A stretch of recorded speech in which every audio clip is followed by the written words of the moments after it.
All right, council, let's get this underway. This is the regular council meeting for the town of St. Andrews, Monday, April 15th, 2024, 6:30 p.m. In addition to being available to the public here at the council chambers, we are being streamed through both Zoom and Facebook. If anyone has any questions related to this evening's agenda, please send an email to pnopper@townofstandrews.ca as well as question period at the end of this evening's meeting. Let's move ahead now and do the recording of attendance. So we do have Councillor Blanchard online. Councillor Hurdle's online as well. Oh, okay. Well, there we go. So we're just missing Councillor Gumashal, who is, I'm sure, knee deep in parent-teacher interviews right now as part of his job. So I do want to recognize that we're on unceded traditional territory of the Peskotomuhkati people. And I'll be looking for a mover to approve the agenda. There is a slight amendment under new business that I want to speak to, but let's first get it on the table. I've got Councillor Heenan on the agenda and seconded by Deputy Mayor Akaji.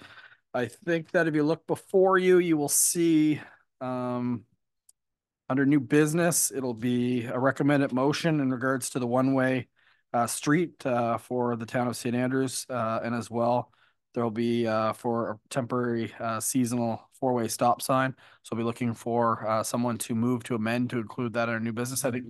Sorry, as well, Your Worship, we will be going into closed session. And we will. It is listed there, but we will state, and I'll get you right before that we go into closed session to give me which particular item that will fall under. All right, council. So could I have a mover to amend for the new business item? I've got Deputy Mayor Akaji, seconded by Councillor Harland. Any discussions on anything else pertaining to the agenda? Okay, all in favor of the amendment, please signify by saying aye. It's everybody. Amendment carried. And now back to the original question. All in favor of the agenda, please signify by saying aye. That has been passed and carried. Okay, thank you, council. Disclosure of conflict of interest. Is there any this evening? You'll be shocked to know I am declaring one. Which one is it here? It would be regards to the second one of yours. Yes, correct. So I'll declare it at that particular time as it was supposed. Your Worship, FA 240422. Thank you very much. I was looking through it. We've got a big council package tonight, 313 pages of excitement for everybody. So I'm sure it was an exciting weekend for all of you. All right. So if there's no more conflict of interest, we'll move into presentations. The first one is Seth Leon, who's with Quest Canada. It is the updated community energy plan, which now includes obviously our greater community with Bayside and Chamcook as part of it. So Deputy Mayor Seth is not present tonight, but Eddie Oldfield from Quest Canada will be doing the presentation. So Eddie, the floor is yours. You have share screen available when ready. Thank you, Your Worship and Council. Can you hear me okay? We can. Okay, super. Thanks for the time. I'd like to provide an update on the Community Energy and Emissions Plan for Council and answer any questions you have. I understand I have about 10 minutes, so I have a few slides I'd like to walk through with you. And yes, so can I get started? Yep, you're good. Good. I might also add, just so for note and record, that I'm joined by my two colleagues, Melcy and Norma with Quest Canada, who also work to support the community delivery of our programs. And so I was asked today to provide an update on the energy and emissions plan because of the municipal reform and amalgamations that took place. We understood there was a need to review the plans that had been developed to encompass a larger territory with perhaps other opportunities for around climate change, energy, and emissions. So the town of Bayside, Chamcook, and St. Andrews were considered in this review. Just as a bit of a backgrounder, if you're not already familiar, the Net Zero Communities Accelerator Program started as a pilot program a few years ago. It involved 14 pilot communities, including town of St. Andrews. In 2024, we had added an additional 9 communities and then updated the plans of communities that had experienced some type of amalgamation through a series of review exercises. I'll present the results of the ones for St. Andrews here in a moment. We also expanded to include, I think it was up to 15 communities across the prairie provinces and receive funding from ACOA to now expand across Atlantic Canada. These are the pilot communities that participated, including St. Andrews. Each one of which we continue to work with, certainly in this next round, and I'll get to at the end here what might be some next steps to consider. but Riverview and Salisbury will be included in that volley as well. I'm not sure how many of you have already seen the results of our earlier work, so I won't be able to spend much time on it right now, but just to say that at the beginning and at the end of the pilot program, we benchmarked the town of St. Andrews, and the results of that benchmarking assessment increased a score of, I think it was around 50% to 70% in relation to best practices around climate and energy and emissions planning. And these were the 10 indicators we looked at. So within each, we're looking for evidence of policies, practices, programs, innovations, and so forth that'll respond to this net zero commitment. So I'm going to now spend a few slides here to talk about updates to the reports after the amalgamation and reform process was concluded. And it started with a review of the energy mapping exercise that was originally conducted. Now, these are not photos of the town of St. Andrews, but we do many of these. I believe in the first case, we did it virtually due to COVID factors with the town of St. Andrews. And I'll show you in a moment here what the results of that initial mapping assessment provided us. And then I'll show you what were the, when we looked at the wider region, what were the opportunities that were identified. So in our virtual setting, we were able to engage with staff, council, other community stakeholders to identify a set of actions that corresponded with reducing emissions across the efficiency, renewable heat, renewable power, land use, transportation, and other categories. These exercises are interactive, so you can drill really down into parts of the community and have a discussion around the art of possible and also to better plan and coordinate what those actions entail. The results of this mapping exercise are captured into a report where there's a more comprehensive action planning exercise we undertake to fully tease out how those measures can be implemented, whether they need further study, funding, council support, and so forth. So when we looked at the larger territory, we were then able to identify areas outside of the downtown area of the town of St. Andrews that correspond to the objectives of this plan. This included electric charging stations. It included potential use of waste energy or waste heat sources in a local application or district fashion. There were additions to the transportation methods as well. There was a potential for or siting of renewable energy installations, and so forth. And all that was captured through interactive exercises, and the notes also included in a report. This is kind of zooming into those results when we get into potential opportunities that are captured in the updated report. I won't go into any of these in detail unless you have any questions. The indicators themselves, I know they don't maybe make much sense to you, but there's an actual template of indicators that we ask participants to use when they're identifying opportunities. So we can see very clearly, our electric charging stations, for example, are yellow circles with a blue star in the middle, and it makes it very easy to visualize the different layers of the plan itself. So just in terms of actual updates to the plan, we've summarized here at a high level the key measures identified in this particular report. And anything in blue is what has been added or amended in the document.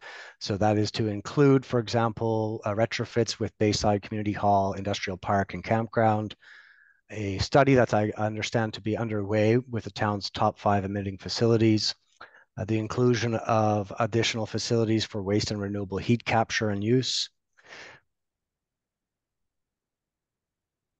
the potential for solar power generation, whether this is rooftop, ground mount, or even utility scale. There's certainly work perhaps to looked at there. Transportation required us to look at different options for mobility and based on the community and so on. So a lot of good suggestions came out here. I understand you've already got a electric vehicle car share network with Charlotte County, and serves as a great best practice for some other areas in New Brunswick, I might add. There's a number of high priority actions that some of which we changed the priority of which. So some went from, say, a high priority to a medium or low priority. Others were further advanced from the time of their identification. Some have, for example, this one here with funding to do an energy study for 5 of the town emitting facilities.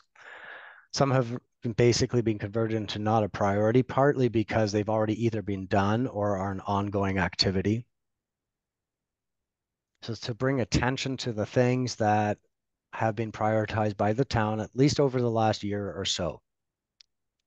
These are all high priority actions from that action planning exercise, one of which was the solar PV pilot project to continue to engage residents and businesses in the variety of the program areas, whether it's efficiency or renewables or car sharing, electric transportation, e-bikes, I understand to be something you're looking at promoting. And then there are a number of medium priority actions here, one of which is that energy technical mapping assessment, which really looks more into the acceptable placement of utility scale solar or wind projects within a given geography. And I've certainly talked about this with Paul before, and it could be something of value add. We also looked at the second report, which included 3 exercises around governance, community engagement, and measuring impact using data collection. And there wasn't really any changes here except the addition of another communication or community engagement methodology. So going forward with the communities that we've been working with, it's now getting some of those projects, those ambitions or capital projects off the ground. So not just on paper, but into reality. We're offering a set of services that are intended to help communities with the areas that they may have a need in order to get it there. And so, for example, we take a project of a community-wide residential retrofit program or some type of regional electric vehicle charging network project. These are the types of projects that we would then assist the community with bringing to life. And specifically, this includes also continued benchmark assessment, but that is sort of supplementary to building a case for a project, whether it's through further technical assessment, building internal and external alignment with other stakeholders, whether there are utilities, private sector, and other levels of government, developing a project plan, aligning with and accessing funding to develop or implement a capital project, and even as far as helping with the procurement process if needed, so providing guidance on procurement processes. And we would come up with an accelerator plan with the town of St. Andrews that would go over the next, I think it's the project is 3 years. So we would align with whatever timeframes you might have and the capacities of our team, of course. We're working with quite a few communities in Atlantic Canada. We've got, I think, already to the call for expressions of interest, likely around 22, and we only have a capacity for 15 in the first cohort, but we're expecting to be able to add another 15 over the next year. So that is it for me. I hope I kept it within time. I welcome any questions. Thanks. Thank you very much for the presentation. I know that while this is being developed, that senior town staff had the opportunity to engage, as well as our Environmental Action Committee, and of course, Councillor Gumashell, Neal, and Blanchard, I believe, were part of the original participation of this. So Council, over to you. Any questions on the updated plan that includes the greater community? Okay, well, you're off the hook easy tonight from this group. So appreciate the presentation, but I know again that if anything pops up, either Mr. Knopper or Mr. Spiro will reach out to you. So thank you very much for the update. Thank you. Appreciate it. All right, the next presentation for this evening is Stephen MacDougal. It's a presentation on a Mini-Putt course, which would be in the W.C. O'Neill Arena complex in the curling shed area, the ice area. Welcome. Hi, everybody. Thanks for having me, Council, Mr. Mayor. This isn't a very complicated thing. For those that don't know me, my name is Stephen MacDougal. I'm originally from Cape Breton Island, Nova Scotia. I've lived in Charlotte County now for 7 years. We're not holding that against you, just to be clear. Oh, you can't hold that against Cape Breton, absolutely no. I now, for the last 7 years, living in the Brettlebain area of just outside of St. George there. It's absolutely beautiful, especially coming from a Cape Bretoner who thinks somewhere else but Cape Breton is beautiful. Long story short, I am a musician and writer by trade, and this summer I want to slow down that traveling life, and one of my big passions is Mini-Putt. I'm looking for a indoor place to put it after mulling ideas around for months and months and months now. My wife and family and I, we travel all over the world, and it's one of the things we do. And judging by the rain last year, I thought that maybe finding a place indoors would be one of the best ideas. Um, Obviously tossed around the idea of finding an outdoor space, approached a few people in the St. George area.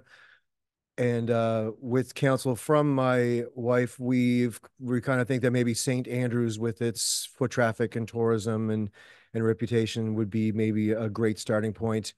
We kind of stumbled across the idea of the curling clubs being empty in the summertime and no ice would be possibly a great place.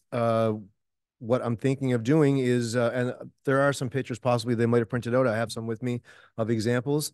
These are modular units, maybe 12 to 16 feet long in various shapes, put together with, half-inch plywood with a framing system underneath. Nothing is anchored into anything. Nothing is destructive.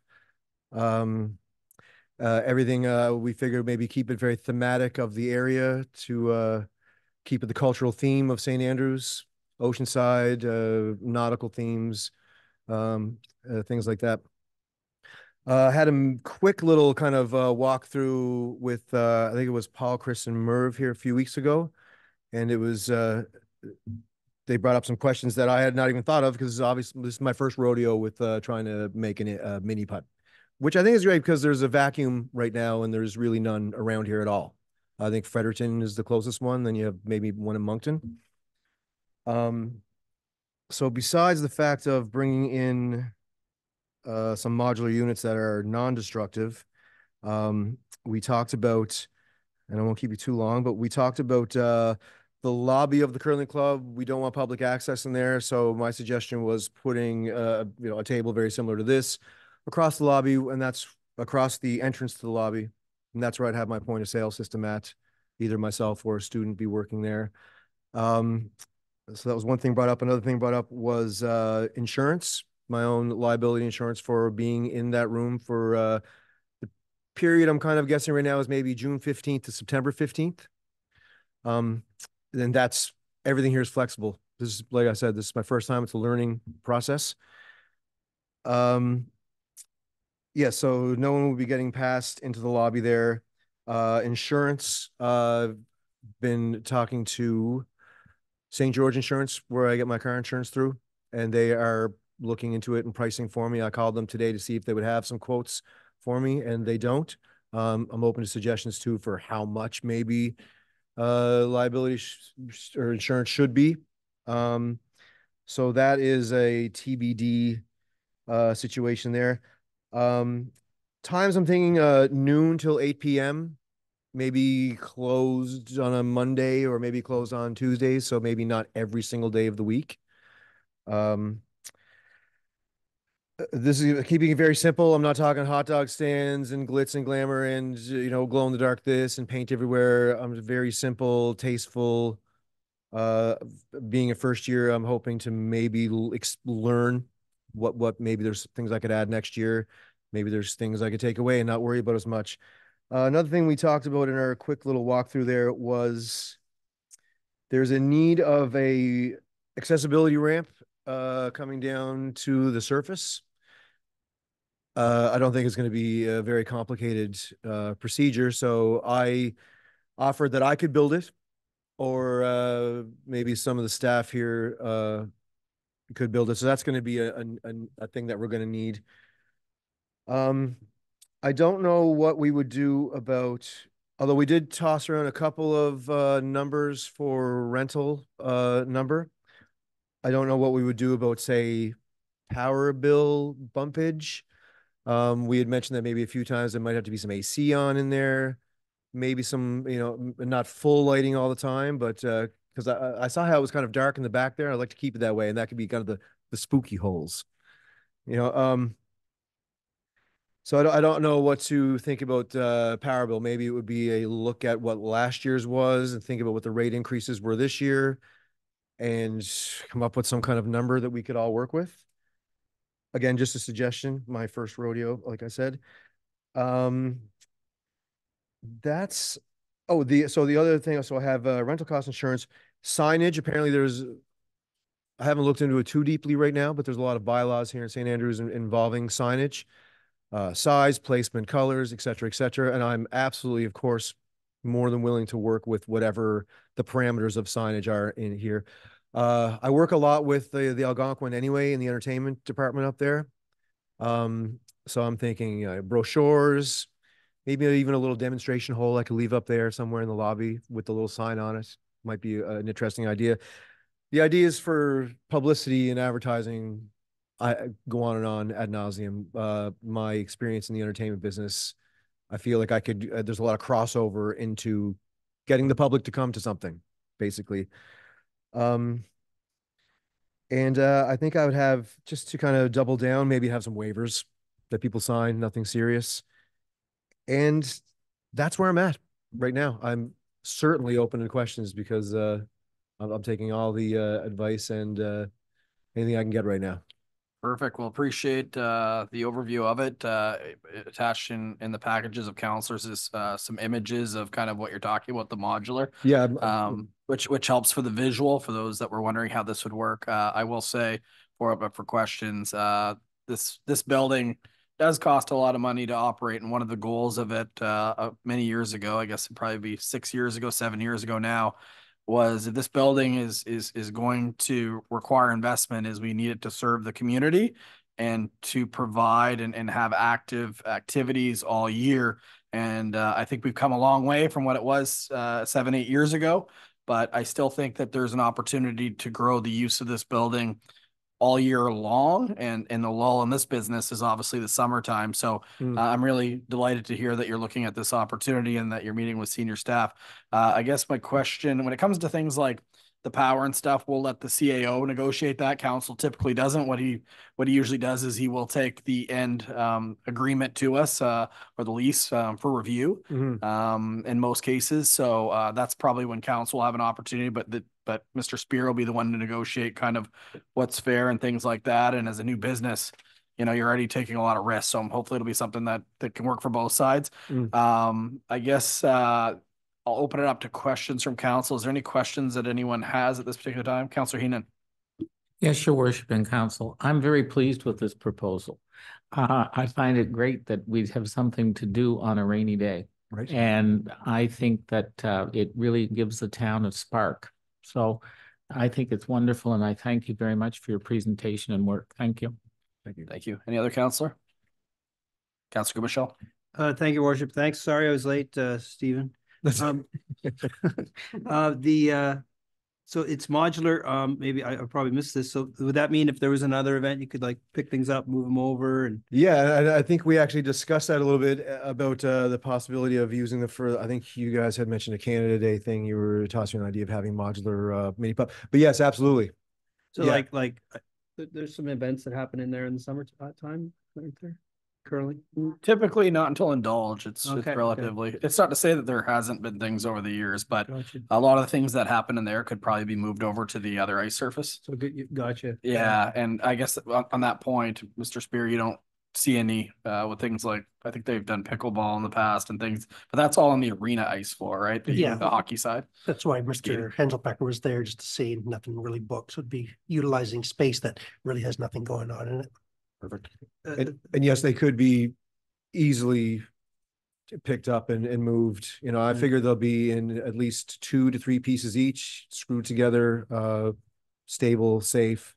I mean, obviously, you wouldn't want to move it every day, but No. gotcha. Only if you help. But I mean, I'll be moving them from my place down to here, and I make them as easy as possible. But as you can see in that first picture there with the lighthouse one, I really like to see that vision of very tasteful, kind of that artisan look, keeping with the theme of St. Andrews itself. I like to keep it very classy and very, very cool. Something that people would word of mouth maybe would be like, you have to go down there kind of thing. Perfect. Fantastic. Sorry. Go ahead. One Councillor other Michelle, question. we'll go to you. Sure. It's an exciting initiative, but of course we have another, Lacey, the curling club, and I would hope we'd work carefully with them, because we'd have to, with golf balls and they have a new score clock, not clock, but new scoreboard, which was quite expensive, which was put out. So that would need to be covered. I'm sure working with staff, we could figure stuff out for Yeah. like these logistical things, but to make sure that the scoreboard was preserved, and also all the glass at this end would need some kind of plywood or covering over it, and I'm sure staff could come up with something out there from Chris's place to cover it up and make sure that that the windows weren't damaged, because our primary tenant there is the curling club, and we want to be able to work carefully with those guys too, because You may get the odd person that would, for some reason, have it in their heads that they want to take a chip shot at Yeah. the Mini-Putt. Yeah, Yeah. I can completely see that. Yeah. Yeah. so we could definitely take steps to mitigate any kind of damage that might happen to the things, but it's very exciting. Thank you. Sorry I was late. Yeah, Thanks for the presentation. I think if there's any areas of concern, I think some netting might even do the start trick that on as stuff well. like that, right? Some fine netting. Yeah. But Mhm. that fit a nautical theme, and that's Well, it's funny that you say that. That's exactly what I was thinking as well. So Yeah. I've got a lot of things to gather up, and netting to prevent even just, I was in there looking at the walls, and you've got the advertisements on the board in there and stuff like that. Even just something to keep that safe. You don't want to, like I said, one in every 300 people that go through there feel like they want to take a chip shot for some reason, or they've had a couple of drinks down at the Red Herring and they come up to play mini golf. We want to protect as much as possible. So, I mean, I can net the whole place up if it comes to that. Thank you, Councilor Arlen. Thank you. Really exciting proposal, and really hope it comes to fruition. You mentioned about building a ramp. Yeah. So will the whole facility be accessible? So Well, the ramp was brought to my attention while I was there, seeing it looks like there's about a 4.5, 5 inch drop between when you first walk into the rink or the area to getting down to where the surface is. right. Personally, I only foresee that being the only place you would need to make accessible, the getting to the ice surface. Everything else, everything's going to basically be on the floor. Not to interrupt, but there already is a ramp they have for their machine. There's a ramp Okay. that I'm sure they'd let you use if you talk nicely to them. So Sure, yeah, that's what I meant. So when you first walk into the lobby, there's maybe a platform there, 5 inches tall. Yep. And I guess we discussed about there needs to be a ramp that comes off of that 5 inches that goes down onto the ice surface. Right. Once you're on the ice surface, all the holes are right there. They're not going to be upstairs, like you won't have to climb anywhere. You can go around however we'll have it configured to do 18 holes back to the beginning of the door, right back to the exit again. I think that would be the only consideration Yeah. that I would ask is that the space between Yes. the modular units Yeah. would accommodate a wheelchair. Oh, absolutely. I think right now my issue with the memory I have of that space, I don't have the exact measurements, which I would like at some point, so I can do some kind of schematics for what I would do. I'm worried that it wouldn't be big enough to fill the place. Okay. You know what I mean? That's It's a very large space. Yeah. So I certainly don't foresee, especially with my experience traveling and playing them literally all over the world. I can't see squeezing for space being an issue at all. But I completely understand why you might think that for sure. I think there'll be lots and lots of space in there. Perfect. And that's pretty much all I have. And there's still any questions? Any would other be great. questions? Mr. Spear. Yes, Stephen, one thing I don't know if we talked about when you're here, are you going to have any retail offerings there, just so we're aware of it? So yeah, the only thing that I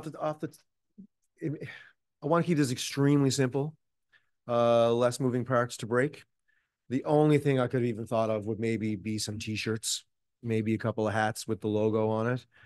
Right now, not really thinking about any kind of food and beverage, anything like that. I think the only place that I could imagine myself going there in theory would be, I don't know, one of those machines you see at a hotel or something with chips and pop and stuff in it that maybe I could wheel in at the beginning of the season, wheel out at the end of the season. That's all hypothetical. Right now, I'm just basically focusing on opening up the sport side of it. I think obviously you're going to get some kids there that are being like, I want a drink, I want this, I'm hot, I'm cold, whatever. So maybe some kind of vending machine, although it's a hockey rink. So, I mean, I'm not sure. I'm there constantly. I'm not sure if there is a vending machine in there or not. The rinks all tend to blend together after the end of the season, which we're still in. That'd be the only thing I can think of. Maybe a vending machine and that's a stretch because that's not on my budget list right now. Maybe a little rack of t-shirts and hats with the logo. Right now, it's tentatively called Sailors Mini-Putt. Again, trying to keep with the theme. And just a little Sailors Mini-Putt St. Andrews hat. Maybe, who knows? Just anything to bring in the music business. We call the music business the business of nickels and dimes. And if you kind of carry that thought process sometimes over to everything else, there's extra revenue there with shirts and hats and a couple of bars here and there. Again, that's how did he describe it? Mid-priority list right now. Perfect. I can see actually a good business opportunity as well as a Charlotte County miniature golf championship. Something like that would bring in a lot of people to come for a weekend. Thought of that as well, especially if you have, to charity open it up, component some weekend, prizes, and they don't have to be crazy, get some people in, get some tournaments going. Again, my crossover experience from the entertainment business and getting people out, kind of the creative marketing side of that. You're always offering you're always offering draws or little special extras here and there constantly to get people out of their houses. And I can see that working maybe here as well. Working is in giant air quotes. I've never run an indoor Mini-Putt before, but I'm willing to do one of the you miss 100% of the chances you don't take kind of thing. Perfect. Well, I'm not seeing any concerns from council really this evening. So Mr. Spear, I'll be meeting with you to negotiate a lease and take it back before council. So thank you very much. Well, I really appreciate for presenting. And for once, my 9-year-old son Tristan will be interested on an agenda item on town council. So thank you for that as well. Thank you very much. I really appreciate your time. Thank you so much. Okay, next up is Rose Ulmas with Eastern Charlotte Waterways. This is a presentation on Project Car Share, which we can actually see directly behind me. So welcome. Thank you so much.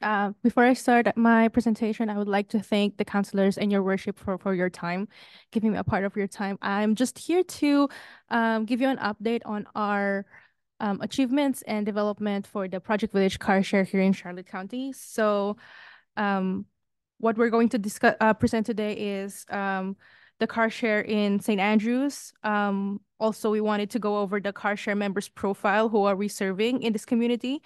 Car share for international students and newcomers. That is one of the highlights that I wanted to share with you. Inspiring stories from our community members and car share projects. So the next slide, please.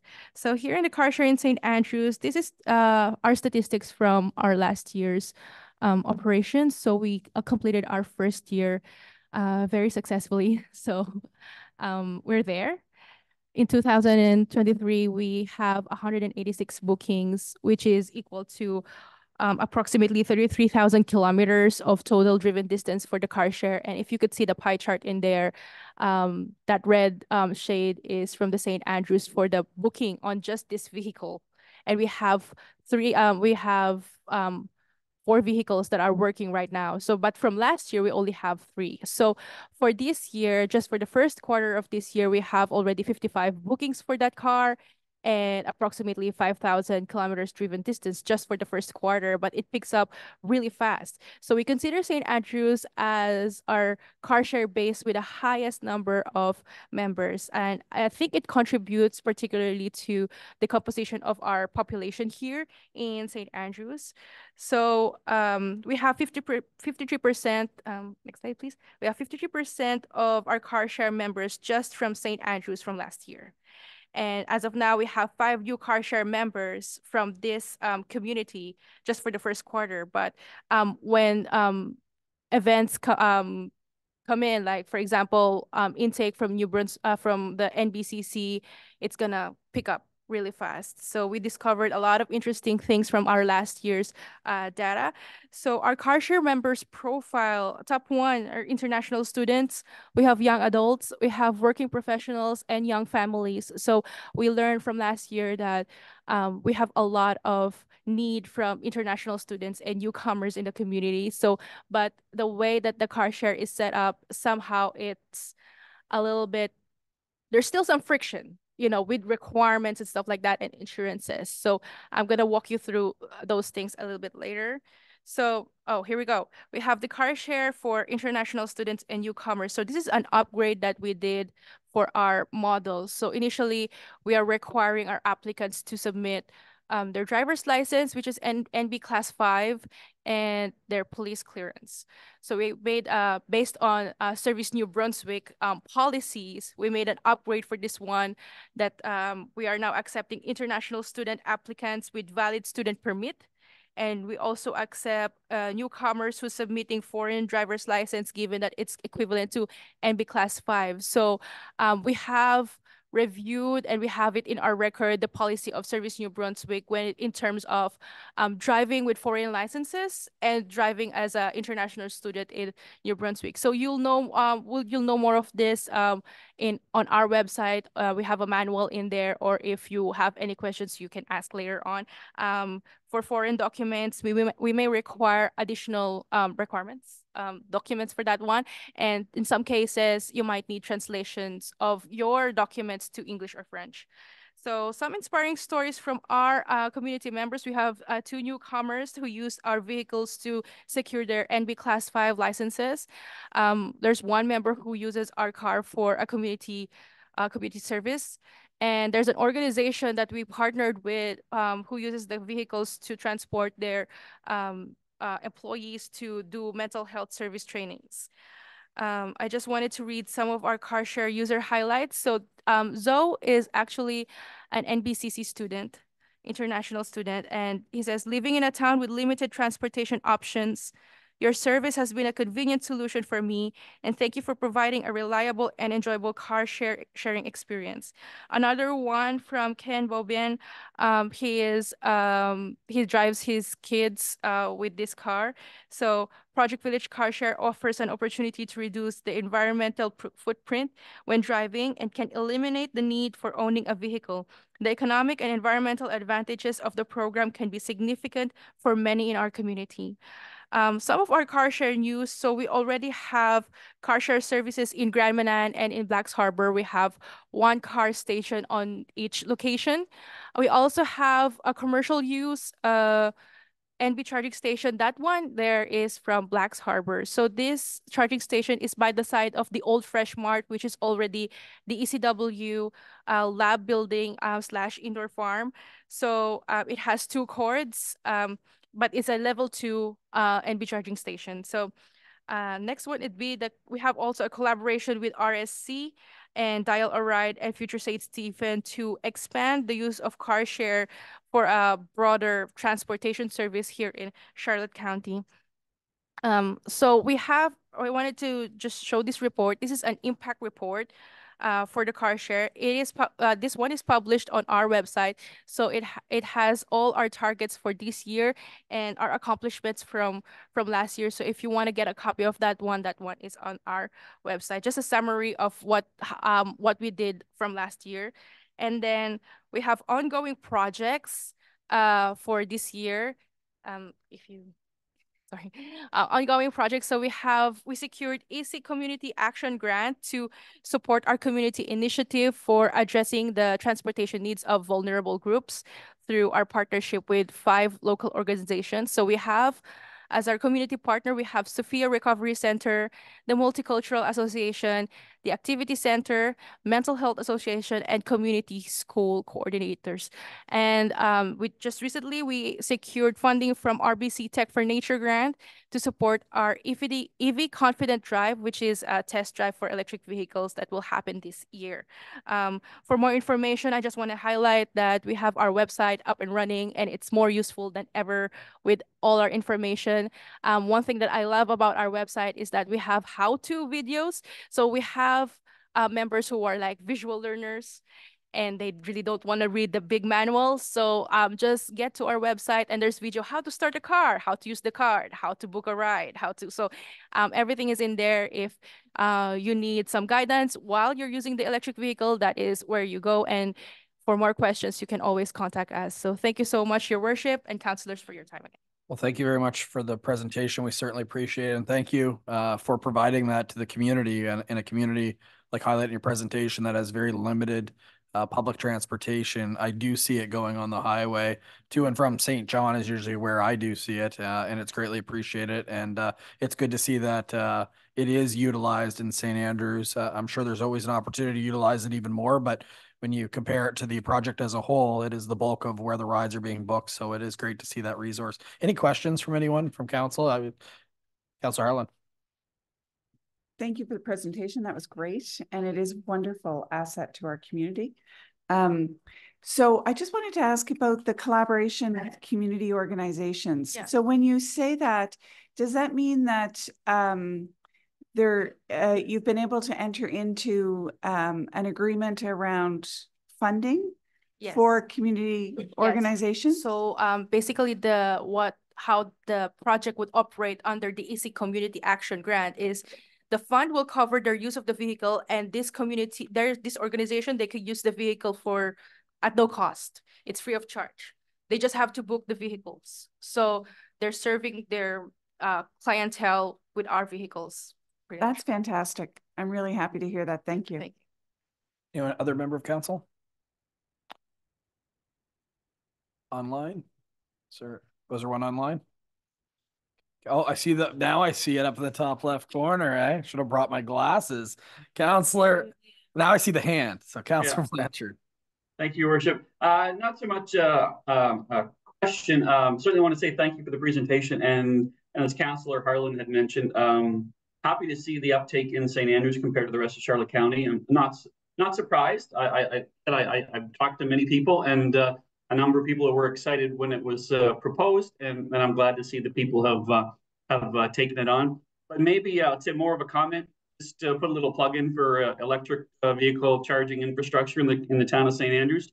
Our family is an electric vehicle family, and we've certainly experienced some of the challenges around finding electric vehicle chargers when we're out and about, away from town and away from our home charger.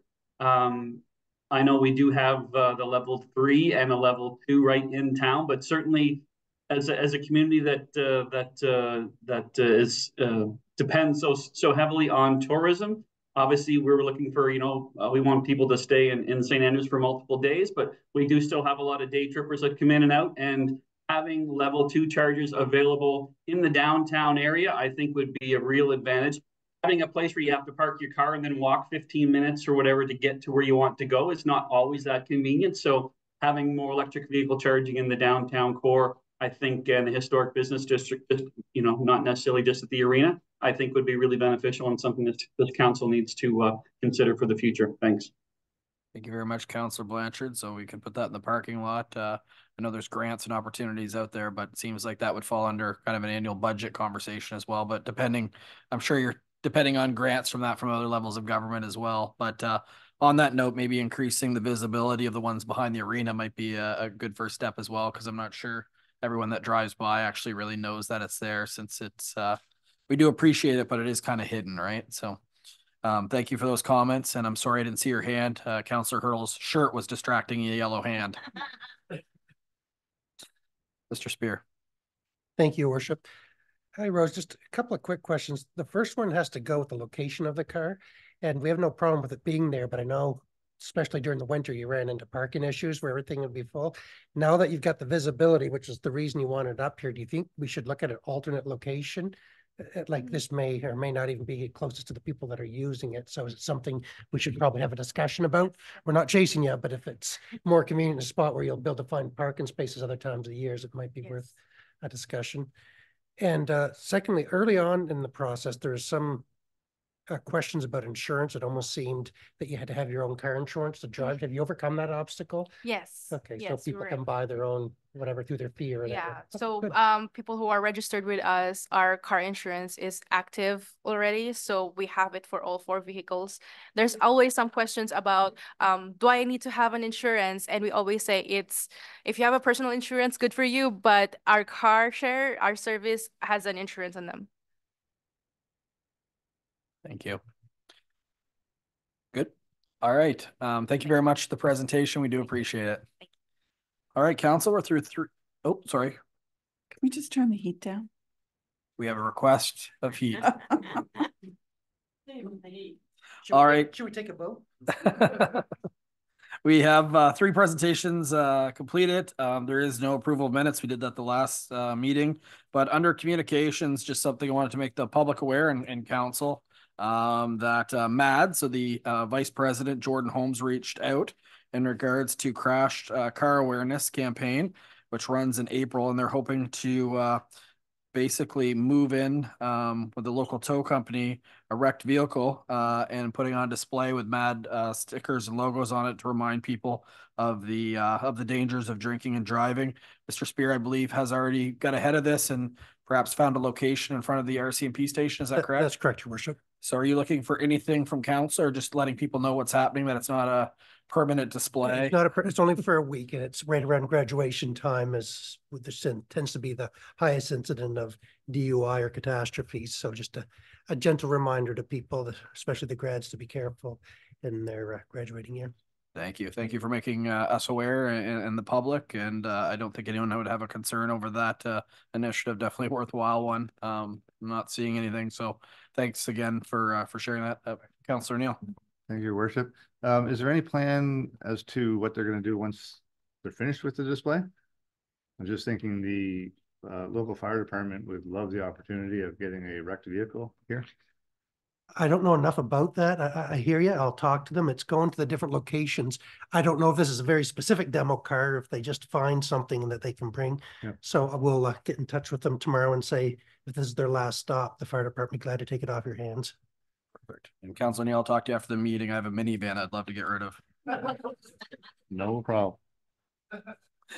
All right, let's full of it today. Let's keep moving on. We did our staff report the last, so we are jumping into introduction, consideration, and passing of bylaws and motions.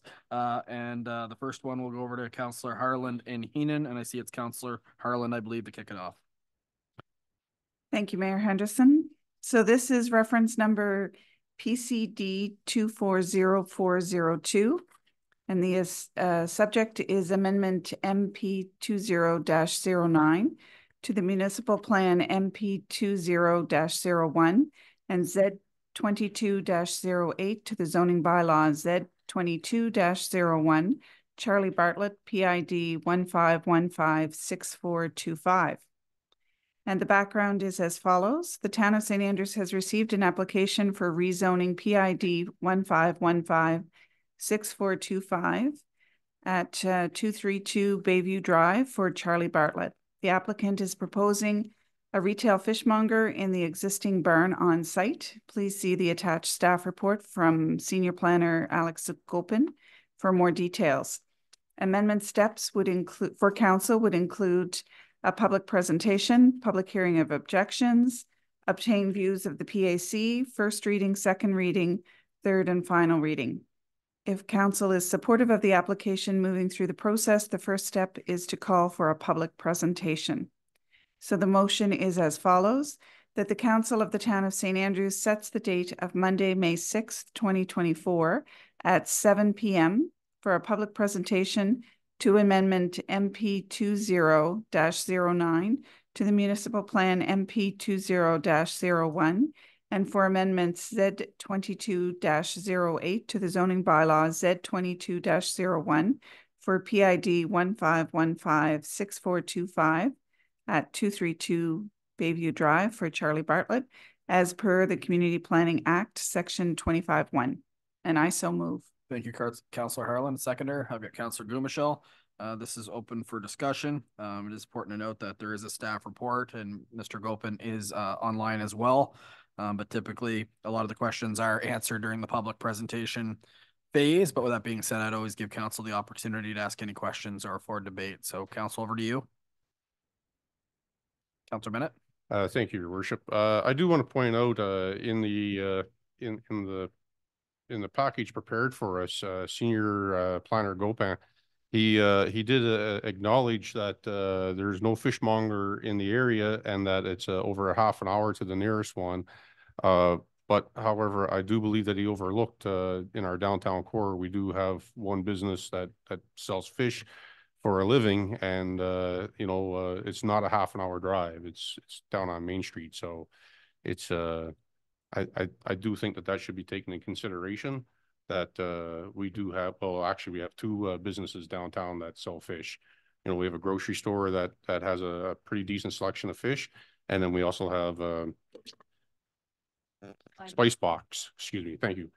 We have the spice box. So to say that this town doesn't have one is not appropriate. But thank you.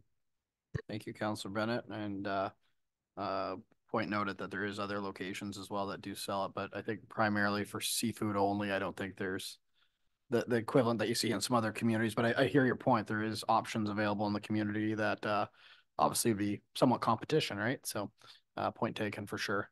Any other member of council? Councillor Harlan. Thank you. And it is an important acknowledgement. However, I would also acknowledge that we haven't had a fishmonger in this town for a number of years. So Ali Spear had one. She operated a fish, just a standalone fish shop for a couple of years. And before that, I think it was at Mama Shop. It was at the cottage shop. Cottage Craft. That's right. Right. But my question to Xander is I'm assuming that this would be a retail business that would be open like Monday to Friday or Monday to Saturday, 5, 6, or 7 days a week during certain business hours. Is that correct?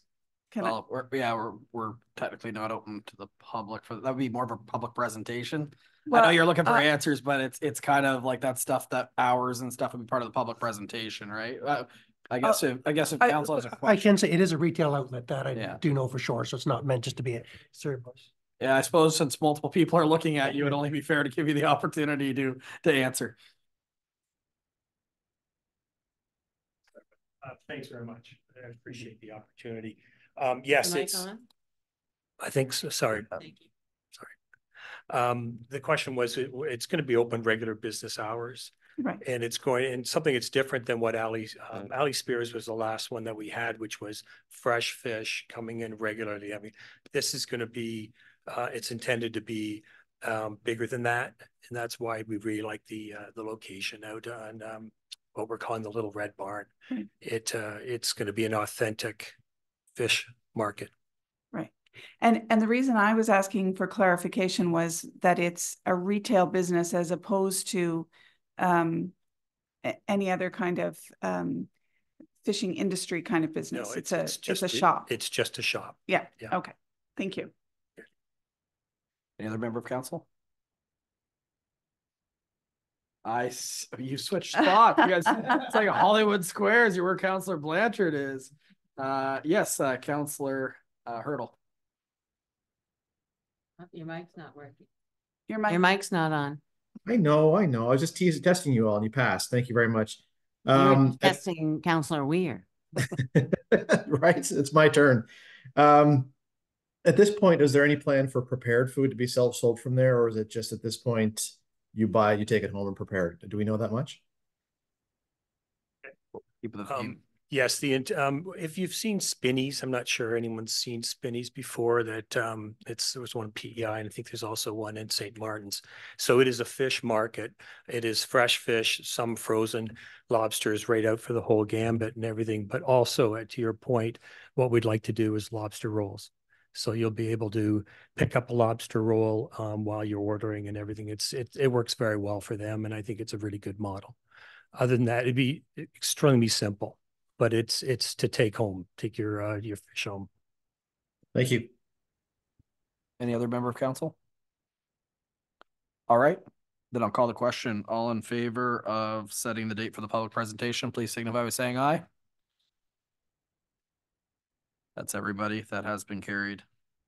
All right, so I think that's it for, let me just take a look here. That's it for, I guess, planning and community development. So we're moving on to finance administration.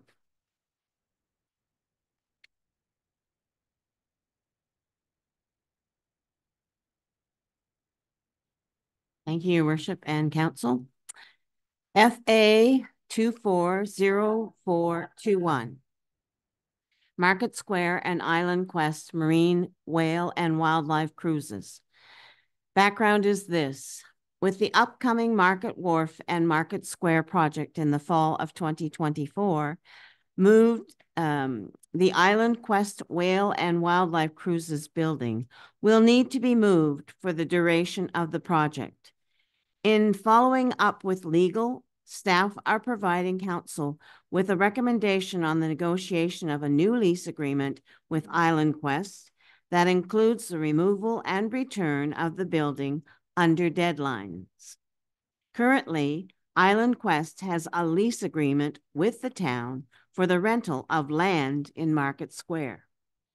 The action is this motion, that the Council of the Town of St. Andrews resolved that the Chief Administrator Officer enter into negotiations with Island Quest Whale and Wildlife Cruises regarding the use of alternate space in Market Square for the relocation of their building at the expense of Island Quest. The agreement shall provide for relocation to occur no later than September 20th, 2024, and be on such additional terms and conditions as may be established by the Chief Administrative Officer. If an agreement is not reached by July 1st, 2024, the Chief Administrator Officer is directed to commence proceedings to take vacant possession of the space currently occupied by Island Quest, and the building will not be allowed to return to Market Square. And I so move this, Your Worship. Thank you. And then I'll do a little point of clarity after it was seconded by Councillor Heenan. So it's open to the table. I just wanted to clarify the last line of the motion that was brought to my attention before. It says if an agreement is not reached, that is, just to be clear, the lease agreement, not the agreement of the relocation of the building. The reason being is we did talk, and the expectation is from the building owner is that they'll have an opportunity to perhaps reach out to the successful, I guess you could say, tender or business that's a contractor to see if there's not some way that it can be moved once or have their services. So I assume that the lease agreement would just say that it has to be moved by September 20th in that agreement, or XYZ happens. Is that correct, Mr. Spear? Okay, does that answer concerns, Councillor Neal, that we discussed? So does that need an amendment? I don't think so. It says if an agreement, but a friendly amendment would be Friendly the lease amendment. agreement. I don't know if it should it be formally, say the lease. Well, the final agreement will be brought before That'll council be brought anyway. before us anyway. And Okay. so this is just, so he understood what, if an agreement is not reached, what the spirit of it means. Councillor Neal, Thank you. did you have something that you want to add? I saw your hand. Yeah, no, thank you for that, Your Worship. Again, that was a little unclear just with the current wording there, but I did assume that the July 1st was referring to the lease agreement. The only other question I had, again, with regards to September 20th and just the wording around that was if, again, I could foresee a lot of circumstances here that could potentially delay this beyond, say, Island Quest's actual control. Again, we don't know who the contractor is yet. We don't know exactly when or if that, God forbid, that contract actually gets awarded. So I was just going to propose that perhaps we could reword it slightly, something along the lines of, that the proponents have the opportunity to negotiate the terms of relocation with the successful contractor and have a plan in place by perhaps September 20th for the relocation. Yes, it's just, I guess. Your Worship, if and I understand the spirit of Councillor Neal's what he's saying, and I don't disagree. I think it is early, but I think that we work out within the lease that there's going to be some flexibility around that till we, instead of having hard deadlines, it'll be, we'll say if there's unforeseen circumstances that slows or cancels or whatever the heck it is, that we can discuss alternative deadlines or whatever. To that point, it might be a situation, I guess, that the successful contractor says that I'll move that October 3rd, for example, as part of the project. Bad example, but there'll be something in there that indicates that, but also strong wording to say that it does have to be moved. The project cannot be delayed, obviously, right? Yes, absolutely. I agree with that. And again, to Mr. Spear's point, that's exactly what I was getting at, was the way it read to me right now was sort of a firm deadline. And that's all I was suggesting, was that we, again, I appreciate that could go into the lease agreement. That's all I was suggesting, is that maybe we capture it within the motion, but. Perfect. Do you require that within the motion, Mr. Spear, since is that like the council's okay with understanding that staff understands what your concerns are, And I'm assuming the rest of council's okay with that type of flexibility to be built in. I Then think we'll I just am as well. continue. It comes back to us either way. Yeah. So either way, it has to come back to us, council. Thank you. Okay. Anything else on this one, council? Council Harlan.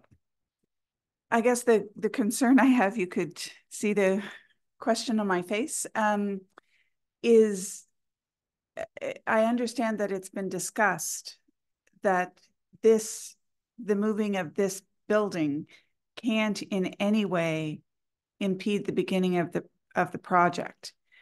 And I'm assuming that that would be written in any kind of an agreement, that ultimately our deadline comes first. That's what I would appreciate in the lease that I'm moving forward, that so there's no delay on a project that there's, and, you know, maybe, you know, I think the motion sounds stronger, and just so you know, we let the proponents know that this was coming, so they didn't see this in headlines or anything.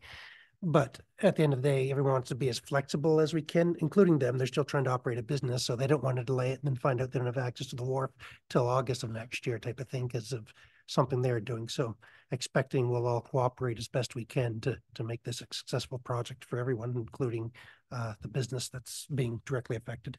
Perfect. And Councilor Harlan, to answer that, this cannot delay the project at all. It will have to be removed or moved either way. And there will be a hard deadline where that has to happen. Councilor Heenan. Your worship, with 5.5 months notice, I do believe that somewhere along the line we can actually shore up a deadline. I don't foresee giving any whatsoever flexibility simply because we know what can happen. We have 5.5 months that there should be able to be a contract or assigned and dealt with and paid for and ready to roll for a particular date. Thank you. Thank you. And I believe as part of the lease agreement, we'll have the dates in it that would fall. I'll go back to it in a sec. Just confirming Mr. Spear. Yeah, he's agreeing. Yeah, I was just going to add again, I think that just the way the motion was worded, it was unclear to me originally that the two were separate there, but I agree with Councillor Heenan. Yes, the deadline for the lease agreement should definitely be in place so that they know what's coming and how we're moving forward. But again, as we discussed before and was communicated to them, the move date really is contingent on the contractor that is successful in being awarded that, right? Yeah, so, I mean, they are ultimately the authority that knows if and when the building has to go. So. Yep, Council Bennett. Thank you, Your Worship. I really understand where Councillor Neal is coming with and how he's trying to really speak out for this particular group of people in this company, and I really appreciate his opinion on that.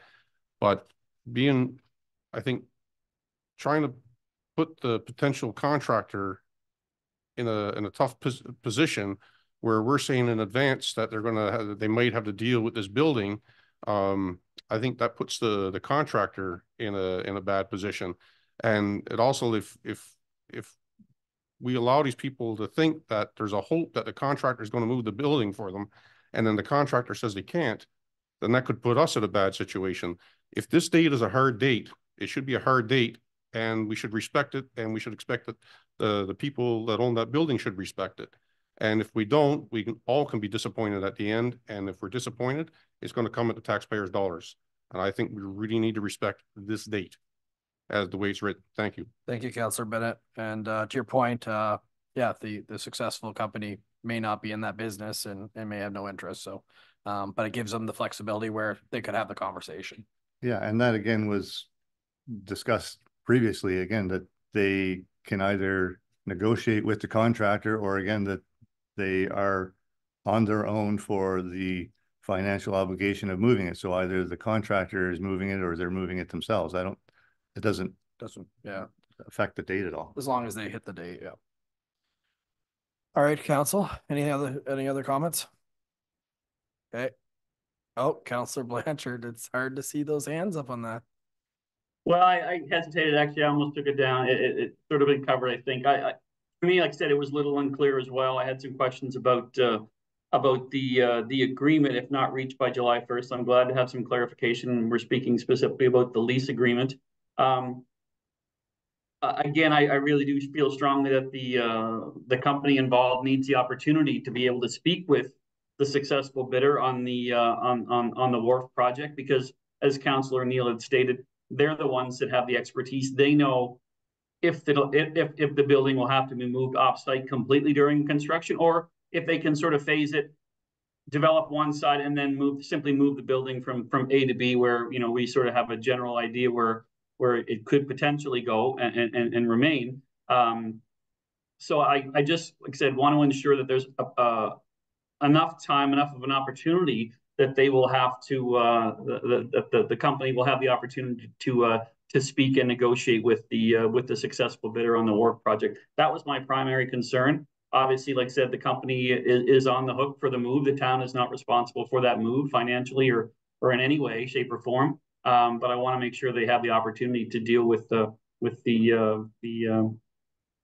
successful bidder, because they're the ones really that are going to be making the decision. Thanks. Thank you, Councilor Blanchard. All right, I'll call the question then. All in favor of this motion, please signify by saying aye.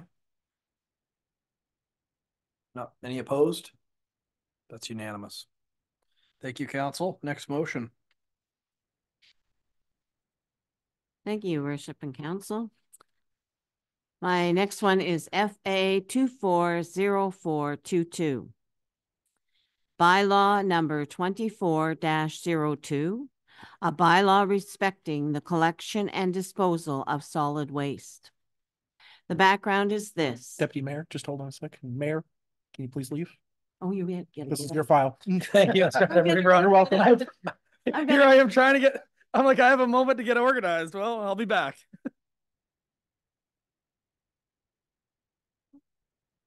Sorry. Thank you, Mr. Knopper. Okay. So the background is, do I have to start over again? Oh, thank you.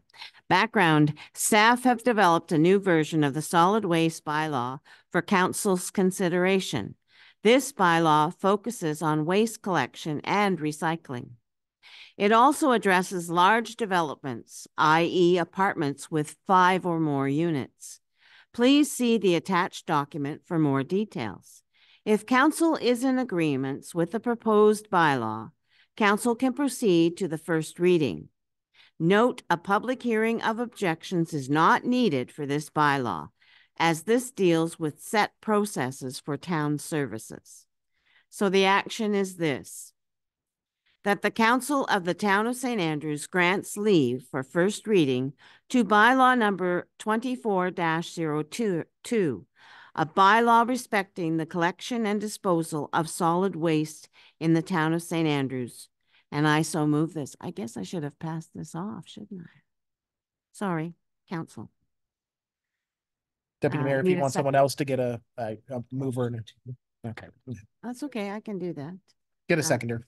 Get a seconder, please. Could I raise a point of order on that? Okay. That the mayor has, or the deputy mayor has assumed the chair, not unless the mayor, without me hearing it, so appointed somebody else as the chair. Okay, so I'll have to step down. Motion, or ask someone to move it for you that you've read it. Would somebody else move this for me? Councillor Neal? Thank you. Sorry, guys. New to me. And seconder? Councillor Heenan. So, council, now we go to discussion. Any discussion on this? No? Mr. Spear? Sorry, I thought there'd be a little more discussion. So, council, there's a couple of 3 things that just to bring to your attention.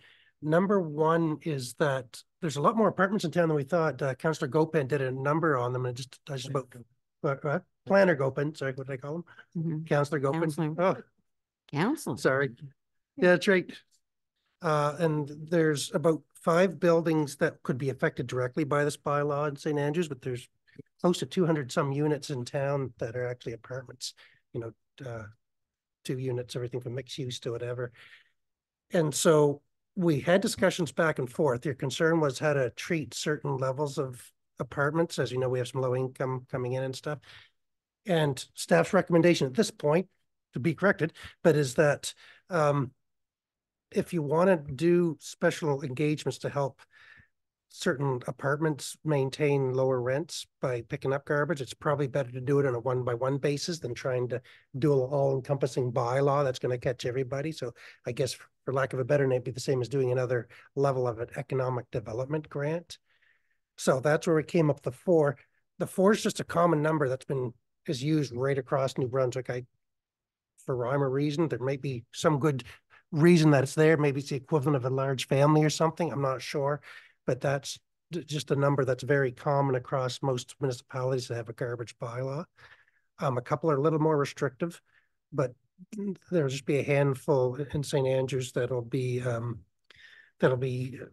affected. There are some we may have to get until went through this cycle. There have been some that have been putting their garbage out on the curb that wouldn't qualify under this right now, without getting into names, but they're larger units, and because of the deal you had with one of the developers a couple of years ago. So we may have to do a little bit of enforcement, or at least get everyone to put in letters, and then you'll have to decide on who doesn't qualify. But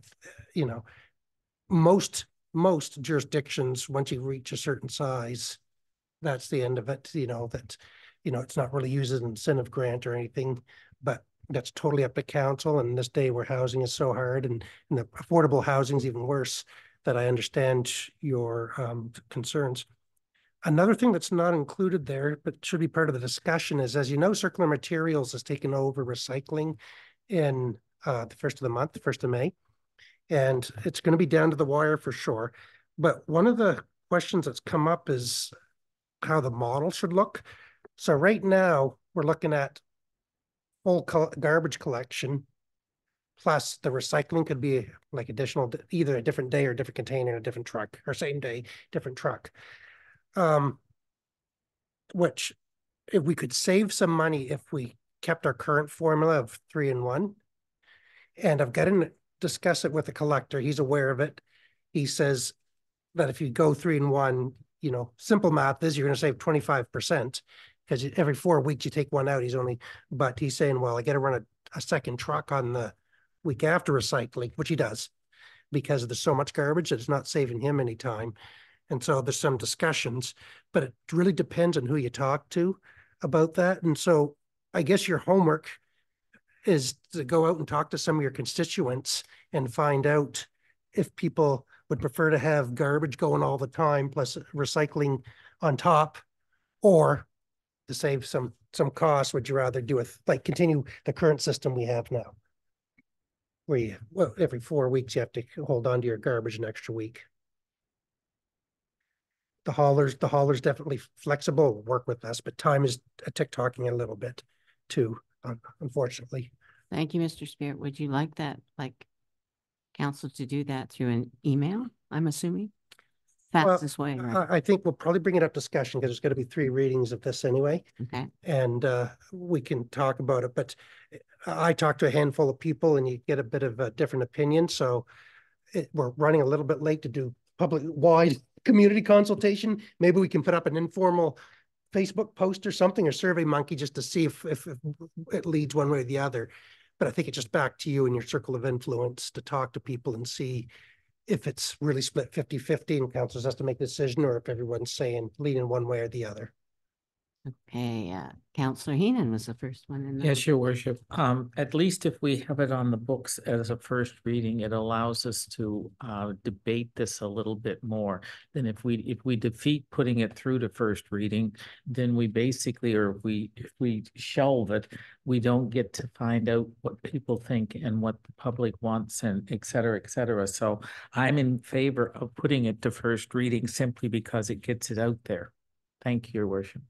Thank you, Councillor Heenan, and I think that's a wise move. Councillor Weir, you were second, and then Councillor Bennett. Yes, I guess the other issue is the amount of garbage going out. I have lived in municipalities where 8 bags was the limit. Put 9 out, they left 1. And you were talking about the collector having to put on a second truck because it would be so much garbage. whether at the same time we should be considering limiting, and I'm not saying I'm for or against it, but limiting the amount of garbage that a resident can put out on a particular pickup day. Can I respond, Your Worship? Before Yeah, Councillor Spear. Bennett, if that's okay. So I saw that, and actually one of the cities has a system where you're only allowed 2 bags, and then you have to go to local convenience stores and buy a special tag to put on additional bags, so they're collecting revenue. But I didn't want to be the one to suggest that locally, so that's not common. We do have a limit, I think, of 10 containers, 10 bags within our bylaw, which is sufficient. What we do is a little different, but people have really appreciated it, is a lot of communities have large bulky item pickups, which we don't. That, you know, as long as it doesn't get out of hand, the collectors have been pretty good about if you throw out a couch or mattress or whatever, they'll pick it up, which is unusual. And but the council can talk about that, and the collector has no problems continuing with that cycle. Our service, I would say, has been all of our solid waste, from leaf bag collection to the future leaf or limb one we're talking about a little bit later, is some of the best service in the area. But it's been something that's been going on for such a long time that people have come to expect it, at least in the original town. But it's something that, of course, we can discuss if there's any more needed enhanced services in what were the previous LSDs in Bayside and Chamcook, see what we can do there as well. Thank you, Mr. Spear. Councillor, is that okay, Councillor Weir? Okay, Councillor Bennett, you're next. Thank you, Deputy Mayor. If I could please, from my recollection on doing our budget, we're roughly in St. Andrews, garbage collection is approximately 10–11% of the annual budget. And for the outlying wards, it's approximately 21%.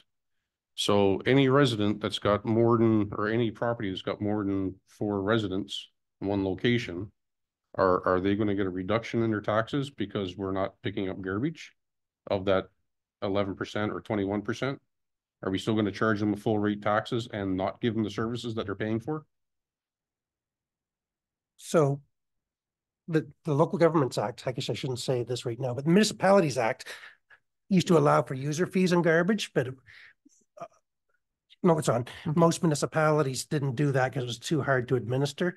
So the long story short is, if somebody would have to follow the garbage truck around to measure how each household, how much garbage they're collecting. I know, and maybe you're specifically talking about those that are on, you know, that aren't accessible to the normal curbside protection or curbside collection. And the quick answer is not for 2024, because we have no mechanism in place to reduce their taxes moving forward if we want to talk about it. But it's complicated. You'd have to create new tax zones for all of those specific roads, which is very unusual. I understand why, but it's unusual to do that type of thing. Thank you, but I think you misunderstand. I'm talking about what this represents, about the any address that has more than 4 that we're not going to collect garbage at for those residents, right? If we're saying now all of a sudden that we're not going to collect the garbage, but we're charging them for it, right? Are we going to say that we're not going to pick up garbage, but we're still going to charge them for that garbage pickup? Yes, but it's no different than, like, because they're for profit essentially. So it's no different than commercial in the downtown and stuff. We just have one mill rate across, forgetting assessments, forgetting all those other rates that the province charges us. The tax of St. Andrews in there at, well, 2 rates per zone. And it's regardless to a certain extent of the service we provide, which doesn't sound, I know when I say it out loud, it doesn't sound right, but it's been the practice. Again, you know, the assumption is that most of the units, larger units, are for commercial purposes, not just housing, but they're commercial, they're investment opportunity. And so the landlords are paying within their property taxes, plus are expected to do it, to collect garbage. But again, no different than any of the retail outlets that are in town either, or institutional for that matter. Thank you, CAO, for that. But I got to say, I've got a real problem with saying that we're going to charge people a tax for a service and then not provide the service for them. And I would not be in support of this motion. Thank you. Okay, thank you, Councillor Bennett. Councillor Heenan. In respect to you, Councillor Bennett, I sat on a condo board for 18 years. We were assessed the same as every other property in the city of Fredericton. We had to do our own garbage removal because we were over 4 units. So we didn't get a reduction in taxes. We were just paid the same as any other assessed house. Thanks. Thank you, Councillor Heenan. Councillor Blanchard, you're next. Yeah, thank you, Deputy Mayor. Just on the schedule of whether we go 4 full days and then recycling on top of that. Hearing that on our current schedule with 3 days of 3 weeks of garbage collection, and the 4th week is just recycling, but they have to double up on the truck the next week. I'd like to see I'd like to see more of an investment in diversion. And again, we had a compost study that came across to our council not that long ago. And I recognize that a curbside pickup would not necessarily eliminate the number of trips, because obviously you're going to have additional trips there. But a one-time investment into household composting, again, if we're not at that regional model yet where we're having that regional compost curbside, certainly if we're trying to encourage and providing opportunities, whether it's education, whether it's discounted rates on composting bins or something like that, where we can get involved. Yes, there could be an upfront cost, but if the savings means, one less truck on the road, and on that next week, then there would be savings for the town overall in terms of overall garbage collection. So I think, diversion would be maybe a prudent thing to consider at some point as well. Thanks. Thank you, Councillor Blanchard. Any other further discussion, Council? Councillor Heenan? One more time. My concern is the cutting back, et cetera, is environmental. I believe I was for a walk in the woods one day, and the amount of garbage that's being thrown off in a particular spot in the woods because they don't have any disposal or et cetera, et cetera.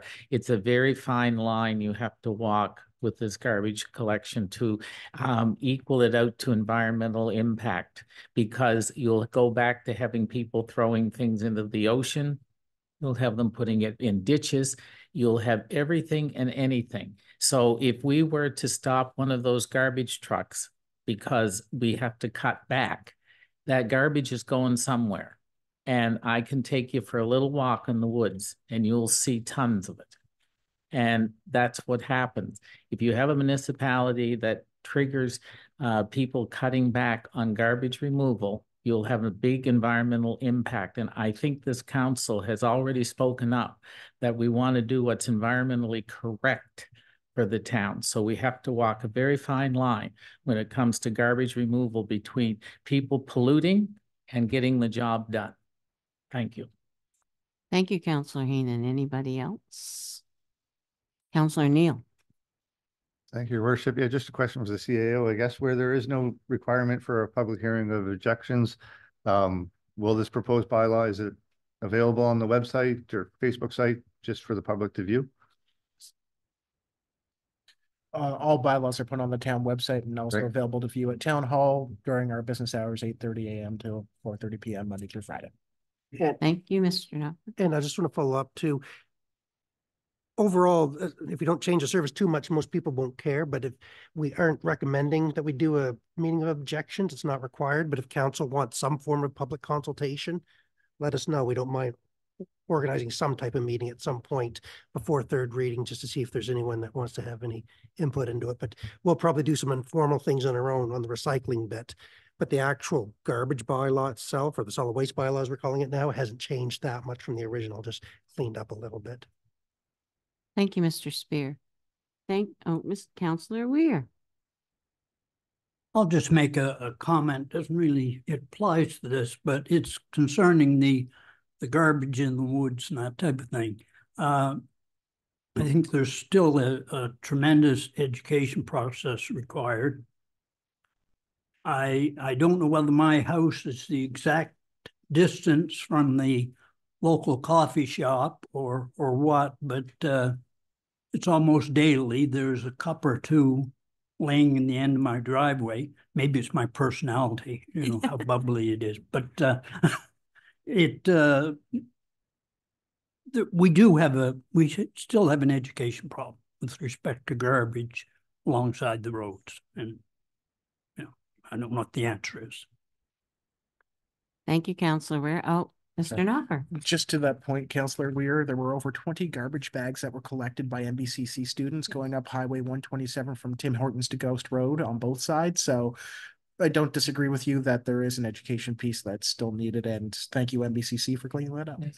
Yes, thank you, MBCC. And thank you, Councillor Weir, for noting our protocol. I'm sorry. So, Councillor Neal has moved this and it's been seconded by Councillor Heenan. And since we've had our discussion, are you ready for the question? All those in favor? Aye. Contrary minded? Councillor Bennett, please note that. So it's carried. Thank you very much, Council. Now I have to read this by title. Aha. See, I do know that. Okay, Council. Town of St. Andrews bylaw number 24-02, a bylaw respecting the collection and disposal of solid waste for the town of St. Andrews. Be it enacted by the Council of the Town of St. Andrews under the authority vested in it by the Local Governance Act, Chapter 2017 C18 and amendments thereto, hereby makes and enacts this bylaw as follows. 1, title. 2, definitions. 3, service. 4, collections. 5, storage and containers. 6, placement for collection. 7, special waste collection programs. 8, disposal. 9, illegal dumping. 10, penalties. 11, enforcement. 12, severability. 13, bylaw repealed. And 14, effective date. So this is read the first time for this on the, what date is it? Sorry. 15th of April, 2024. Thank you very much. And I see the mayor's back, so the chair is yours, sir. Thank you very much. Appreciate that. So we are moving ahead to Public Works and Public Safety. Councillor Bennett. Thank you, Your Worship. Reference number PWP S240408, submitted by myself, subject policy P24-02 regarding the pickup and disposal of brush and tree branches, Town of St. Andrews. Background reads, staff are recommending a new policy regarding the collection and disposal of brush and tree branches.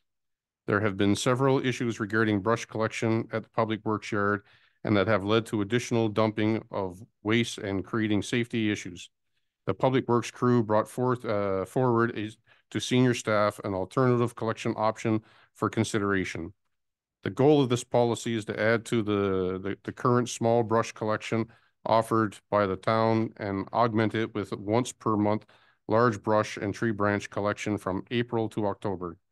Please see attached policy for more details. The policy would provide residents with an opportunity to have large branches and brush picked up services with all the recent storms.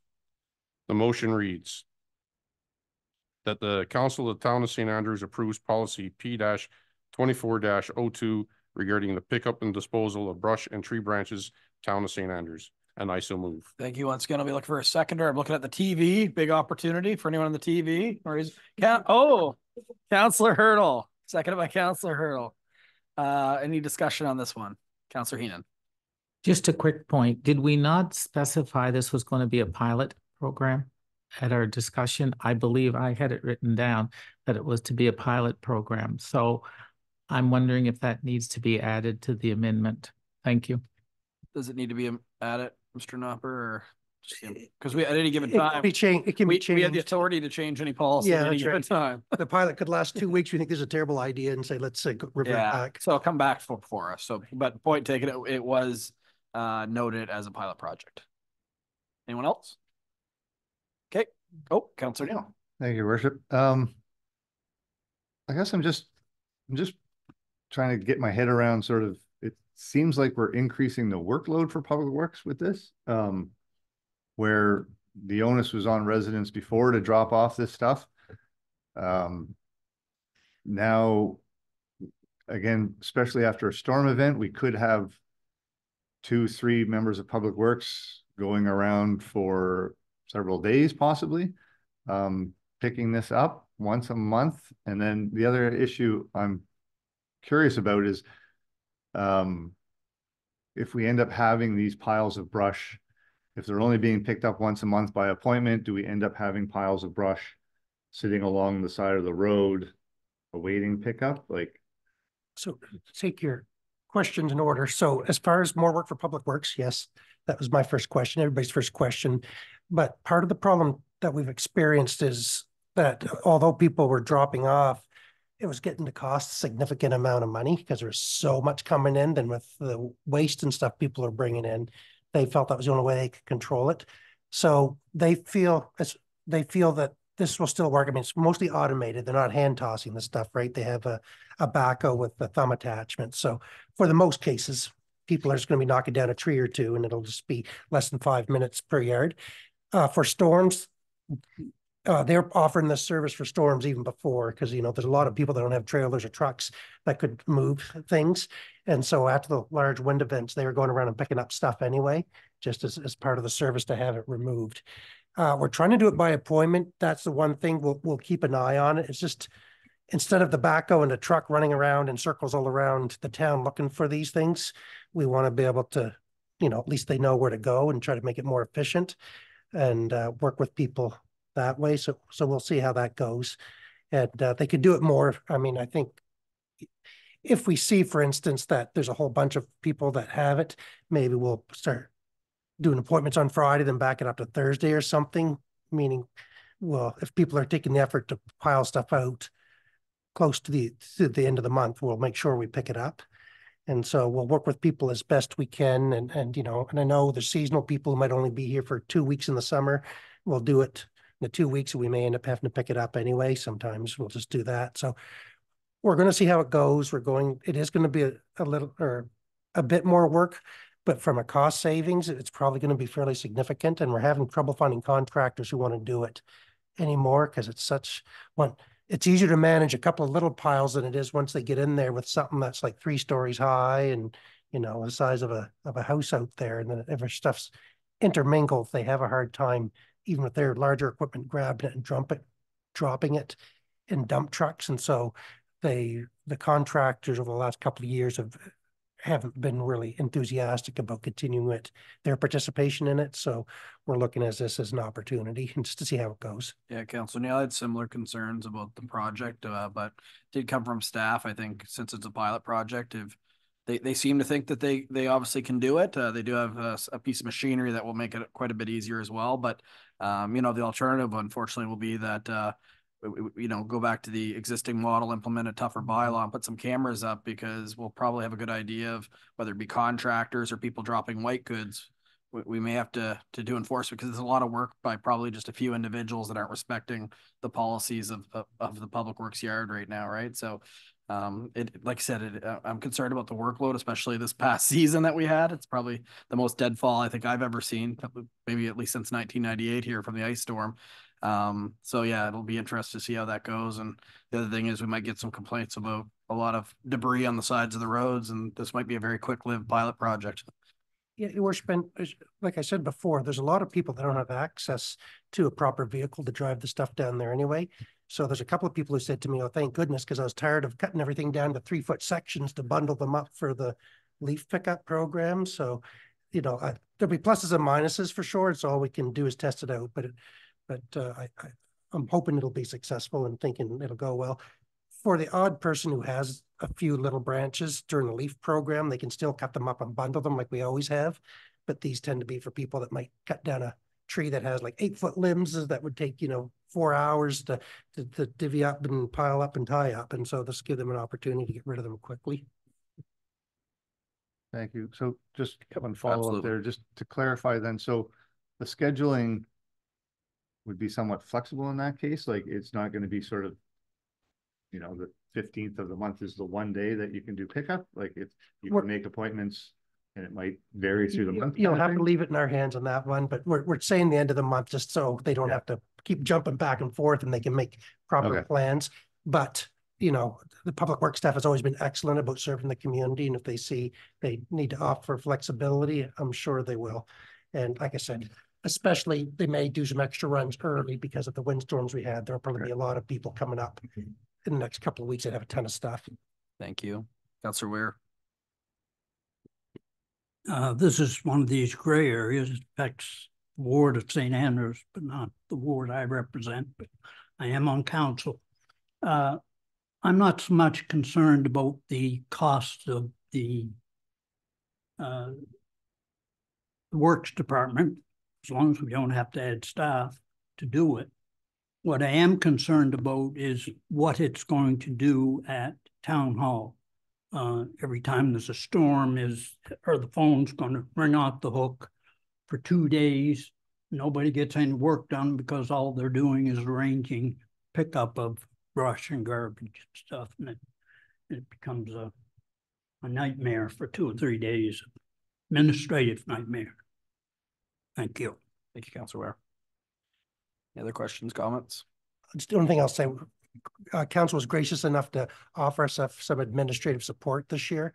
So an extra person at the front desk. So you're right. The water bills come, we get a windstorm. This person will be in tears by the end of the day, but we'll see how it goes and make it work. And again, through email and stuff. And if we find it's working well, maybe we'll even work with our webmaster and see if we can incorporate like electronic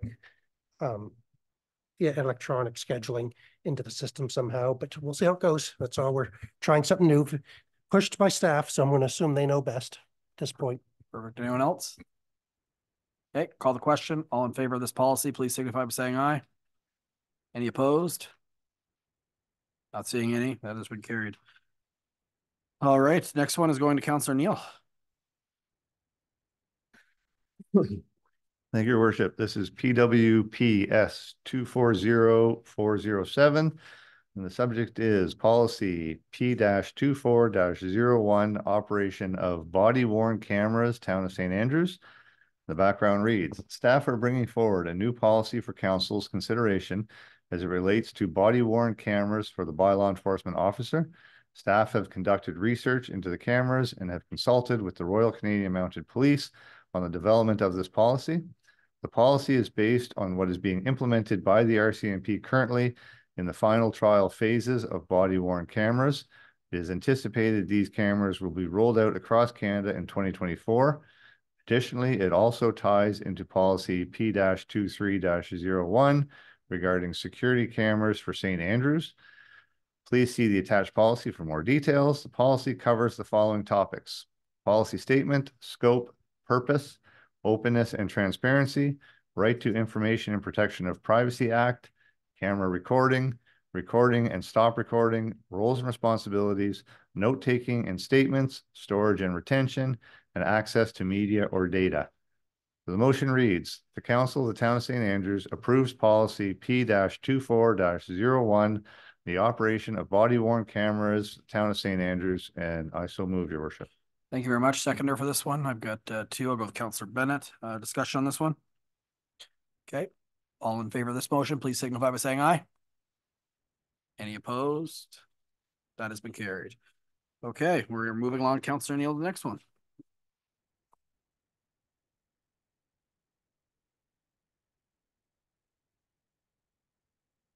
Next one is reference number PWPS 240409, and the subject is Market Wharf Wave Break Repair. The background reads, as part of the 2024 budget, Council allowed $8,500 for the repair of the wave break based on in-house estimates, and after a visual inspection from shore, the quote from the contractor was within that budget. The contractor started the work this week and the wave break is in much worse condition than originally expected. After looking at it closely, including underwater inspections, we were informed the damage was much worse. The contractor is requesting an additional $18,900 to complete the repairs. As this is over budget, we need council approval to continue. This is a vital piece of infrastructure for the wharf, and staff recommend continuing. If needed, funds can be taken out of the general operating reserve fund to continue. So the motion reads that the council of the town of St. Andrews approves the additional sum of $18,900 plus HST be awarded to Fundy Contracting Limited for the full repair of the Market Wharf wave break, and I so move, your worship. Once again, look for a seconder. Councillor Heenan, discussion on this one. Just a quick question I have to start is, did we have maybe CBCL or someone look at the scope of work just to deem that this is what you'd expect for that amount of money? No, the asset managers work with it though, and they've, on the quote, they listed very specific parts, and he's gone out and looked at them and said, yeah, they're shot. Just want to make sure that's been verified since it is a substantial overage. Yeah. Council, probably no surprise with the with the waves that we received this winter that it might be more extensive than originally thought. Any questions or comments? Okay, all in favor of this motion, please signify by saying aye. So everybody has been carried, and I think we go back to Councillor Bennett, do we? Yeah. Thank you, your worship. Reference number PWP S240410. Subject, emergency management plan for the town of St. Andrews. The background reads, staff have been diligently working on updates to the emergency plan. The last major update to this document occurred in 2021. The document now includes the communities of Bayside and Chamcook. Please see the attached plan for more details. Items updated including contact information and phone numbers, updates to changes from LSD to rural districts to the Newtown limits, Red Cross emergency plan layout for the W.C. O'Neill Arena, complete review to ensure all plans are standardized to meet EMO requirements, formatting, layout, grammar, etc. This plan was reviewed by senior staff, the fire chief, the administrative staff. A copy of the plan, the updated plan, will be provided to the EMO office. And the motion reads that the council of the town of St. Andrews approves the updated emergency management plan, and I so move. Thank you. Seconder. Ooh, that was a dead heat tie. Who can do it again? Oh, Deputy Mayor Akaji. Quicker on the rebound. No. You won. I made a compact. That's my ruling. Deputy Mayor Akaji is seconded. All right.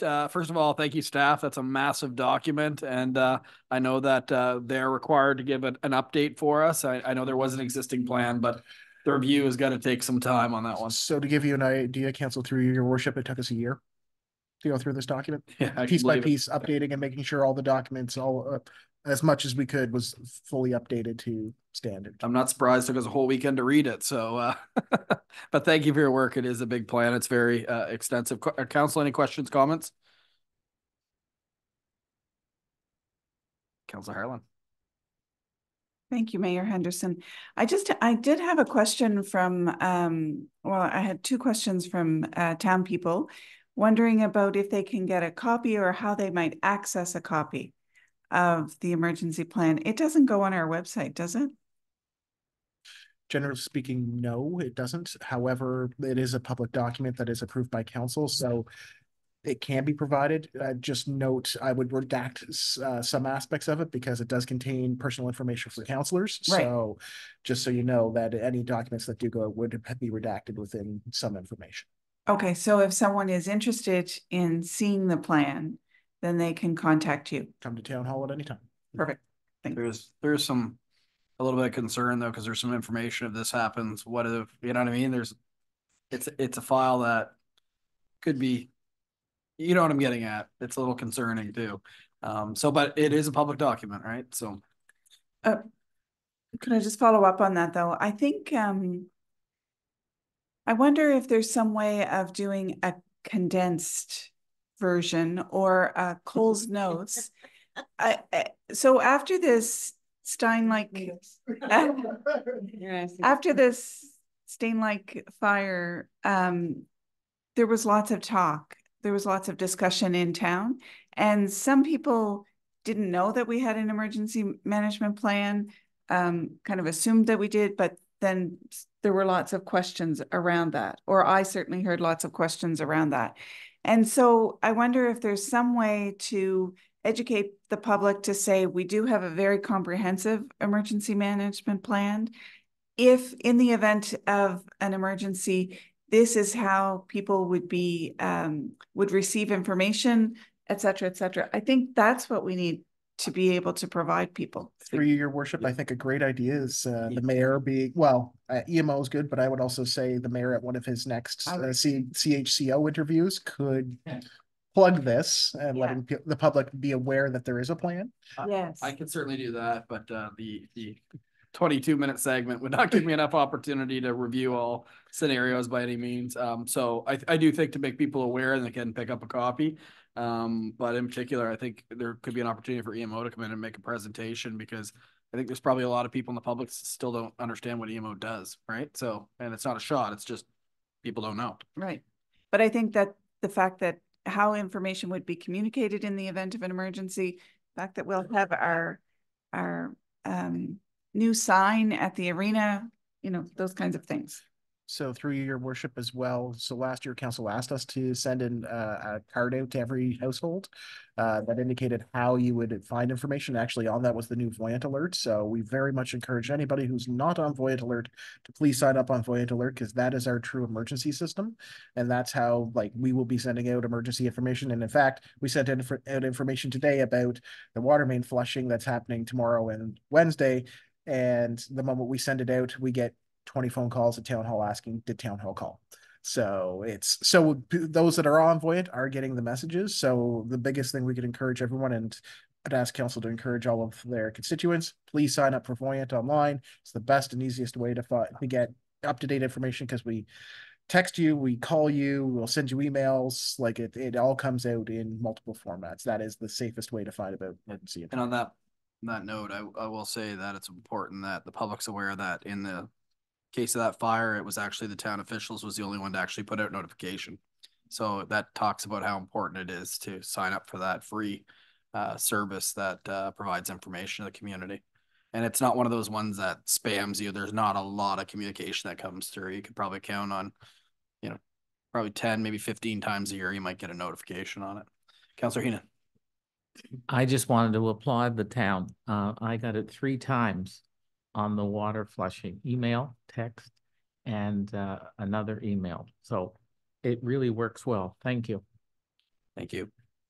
Your worship, yeah, just your worship. There's one thing too. We do have a very formal and all-encompassing plan, but the truth is, especially for smaller municipalities across the province, you get to a level of seriousness, and the province jumps in and kind of supersedes everything you want to do anyway. And Lieutenant Councillor Neil could speak better to that, but as you know, oh, Captain, sorry, I demoted him. Oh, Kevin didn't tell you? Sorry. No, but it, yeah, so there's a whole bunch of information there, and it's great to have, and sometimes they'll come back to us to look for some backup. But as long as people understand that there's kind of a regional, provincial plan that will kick into effect for a lot of the things here, like tidal waves and the forest fire being a prime example. Hurricanes, it hits the region, so you're kind of relying yourself a little bit because everybody's in the same boat. But just as people understand, as we're one step of many. Thank you. So through your worship, one addition that was made here, and it was mentioned in the report, was actually the Red Cross. So we did work with the Red Cross on how to establish a shelter and a proper bedding, and everything from warming shelters to cooling shelters to, you know, if this is going to be an overnight accommodation space. So that is being added, which wasn't there before. Yeah, unfortunately in 2023, the 2 times they had to do it were both in St. Andrews. So I'll speak to why it's relevant to update this plan. Anyone else? Okay, I'll call the question. All in favor of the plan, please signify by saying aye. That's everybody's been carried. Did anyone want me to read that? No? All right. We are moving along to, I believe it's business now, and it'll be Councillor Ware. Thank you, Your Worship. Reference number EBC 240402. Proposal for Mini-Putt business at the W.C. O'Neill Arena Complex. At tonight's meeting, Council had a presentation from Stephen MacDougal regarding the potential operation of an indoor Mini-Putt business to to operate under the W.C. O'Neill Arena Complex. The proponent is seeking to use the curling rink floor to operate from June 15th to September 15th. Please see the attached documents for additional details. Staff met with Mr. MacDougal to review potential logistics for the operation. Staff feels there is a feasible opportunity to have this at the arena for the summer of 2024. With council's direction, staff will develop a lease agreement with Mr. MacDougal for 2024. The motion reads that the council of the town of St. Andrews supports a lease agreement for Mr. Stephen MacDougal to operate a mini-putt business in the W.C. O'Neill Arena Complex from June 15th to September 15th under the terms and conditions established by the Chief Administrative Officer. So moved. Thank you, Councillor Ware. I'm looking at the TV once again. Any seconder? Councillor Hurdle won that one. Okay, we did kind of almost have consensus before, but any discussion or any Councillor Gumashal? Thank you, Your Worship. I don't think it needs to be read into the motion, but I would hope that the CAO would reach out to the curling club extensively, in particular Vern Lister and Jeff O'Rourke, the ice masters, who work so hard to bring such good ice to our rink. We're known all across the province as having some of the best ice right here in St. Andrews, and that's through a lot of hard work over the past number of years. And so they are our primary lease holder, and so I would hope that the CAO would sit down with everybody concerned and make sure that there's no miscommunication or anything with the curling club, and that everybody's on the same page. Thank you, Worship. Thank you. And I think Mr. Spear will do that. And it's important to note that the misses that you made at the Alpine, I guess, were not a result of the ice. There were a number of misses. Anyone else? Okay, call the question. All in favor, please signify by saying aye. That's everybody. That's been carried. Now we're going over Councillor Hurdle for page 191. I think I got my mute off this time. You do. All right. It sounds good. I think I'm losing my voice, but it's okay. I'll get through it. This is reference EBC 240401, and the subject is the tourism directional signs update submitted by me. The background is staff and the mayor have met with members of Explore St. Andrews and the St. Andrews Chamber of Commerce. Provided with this report is a finalized version of the signs being proposed.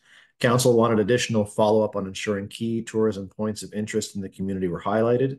The signs will be designed that additional points of interest can be added or changed, as they will be designed as separate pieces. This provides flexibility for the signs if there are changes that need to be made. And the motion before us is that the Council of the Town of St. Andrews approves the new tourism directional signs and directs staff to proceed with development and installation. And I so move. Thank you very much. Seconder, Councillor Harland won that one. Discussion on this one. Again, it was a working session with Explore New Brunswick, Explore St. Andrews, and the St. Andrews Chamber of Commerce both had a representation. All right, all in favor of this? Yep. Oh, go ahead, Councillor Gumashal. Just one quick item. Today, all the teachers across the province worked on incorporating more Native and Indigenous languages into our curriculum. And I know that the Van Horn Trail has signage that's in 3 languages: English, French, and also Passamaquoddy. Peskotomuhkati. And I was wondering, I know it's late, but just since it was fresh in my mind, if that might be an option for our signage down in the corner, or somehow to, or maybe even with QR codes or something creative to include native languages and perhaps French also in our town signage. Thank you, Your Worship. Yes, Councillor Gumashal, that was a question that came up, and a lot of these names kind of, I guess, are used in both French and English, but the discussion was that if you put too many languages on it, it's not visible. But I do, it's an obstruction. So, but these are more driving signs, but in the same sense, having a QR code for those that are wondering is not necessarily a bad thing. But QR code might just, instead of being specific to everything, should just go to the town map. So I don't know if there's an opportunity to put one on it somewhere. But with that being said, QR codes are QR codes right now are a thing.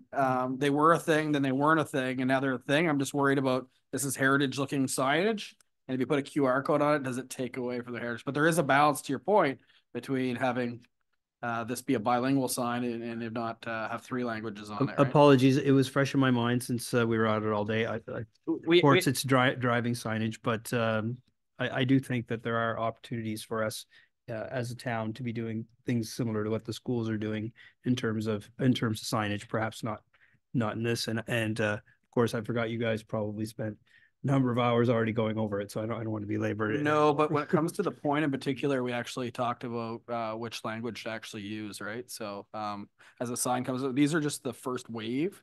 I think you'll probably see more as well. We talked about a museum area in particular of directing more, but in the same sense, we didn't want signage pollution as well. And these were the ones that were highlighted by the representatives in the meeting. So fair question. So thank you, Your Worship. Okay, all in favor of this motion, please signify by saying aye. Another one done. We're over to you, Councillor Michelle. Thank you, Your Worship. Reference number RE 240408, April 12th, 2024, submitted by myself. And the subject is additional components to trail expansion project 2024. And the background reads, at the April 2nd regular session of council, you awarded tender TSA 2023-07 Van Horn Trail Extension to Funday Contractors Limited. The award of $722,129.16 was substantially below the budget of $1.1 million. There were 3 other portions identified by the Trail Committee that were left off the initial tender for fear of bringing the project over budget.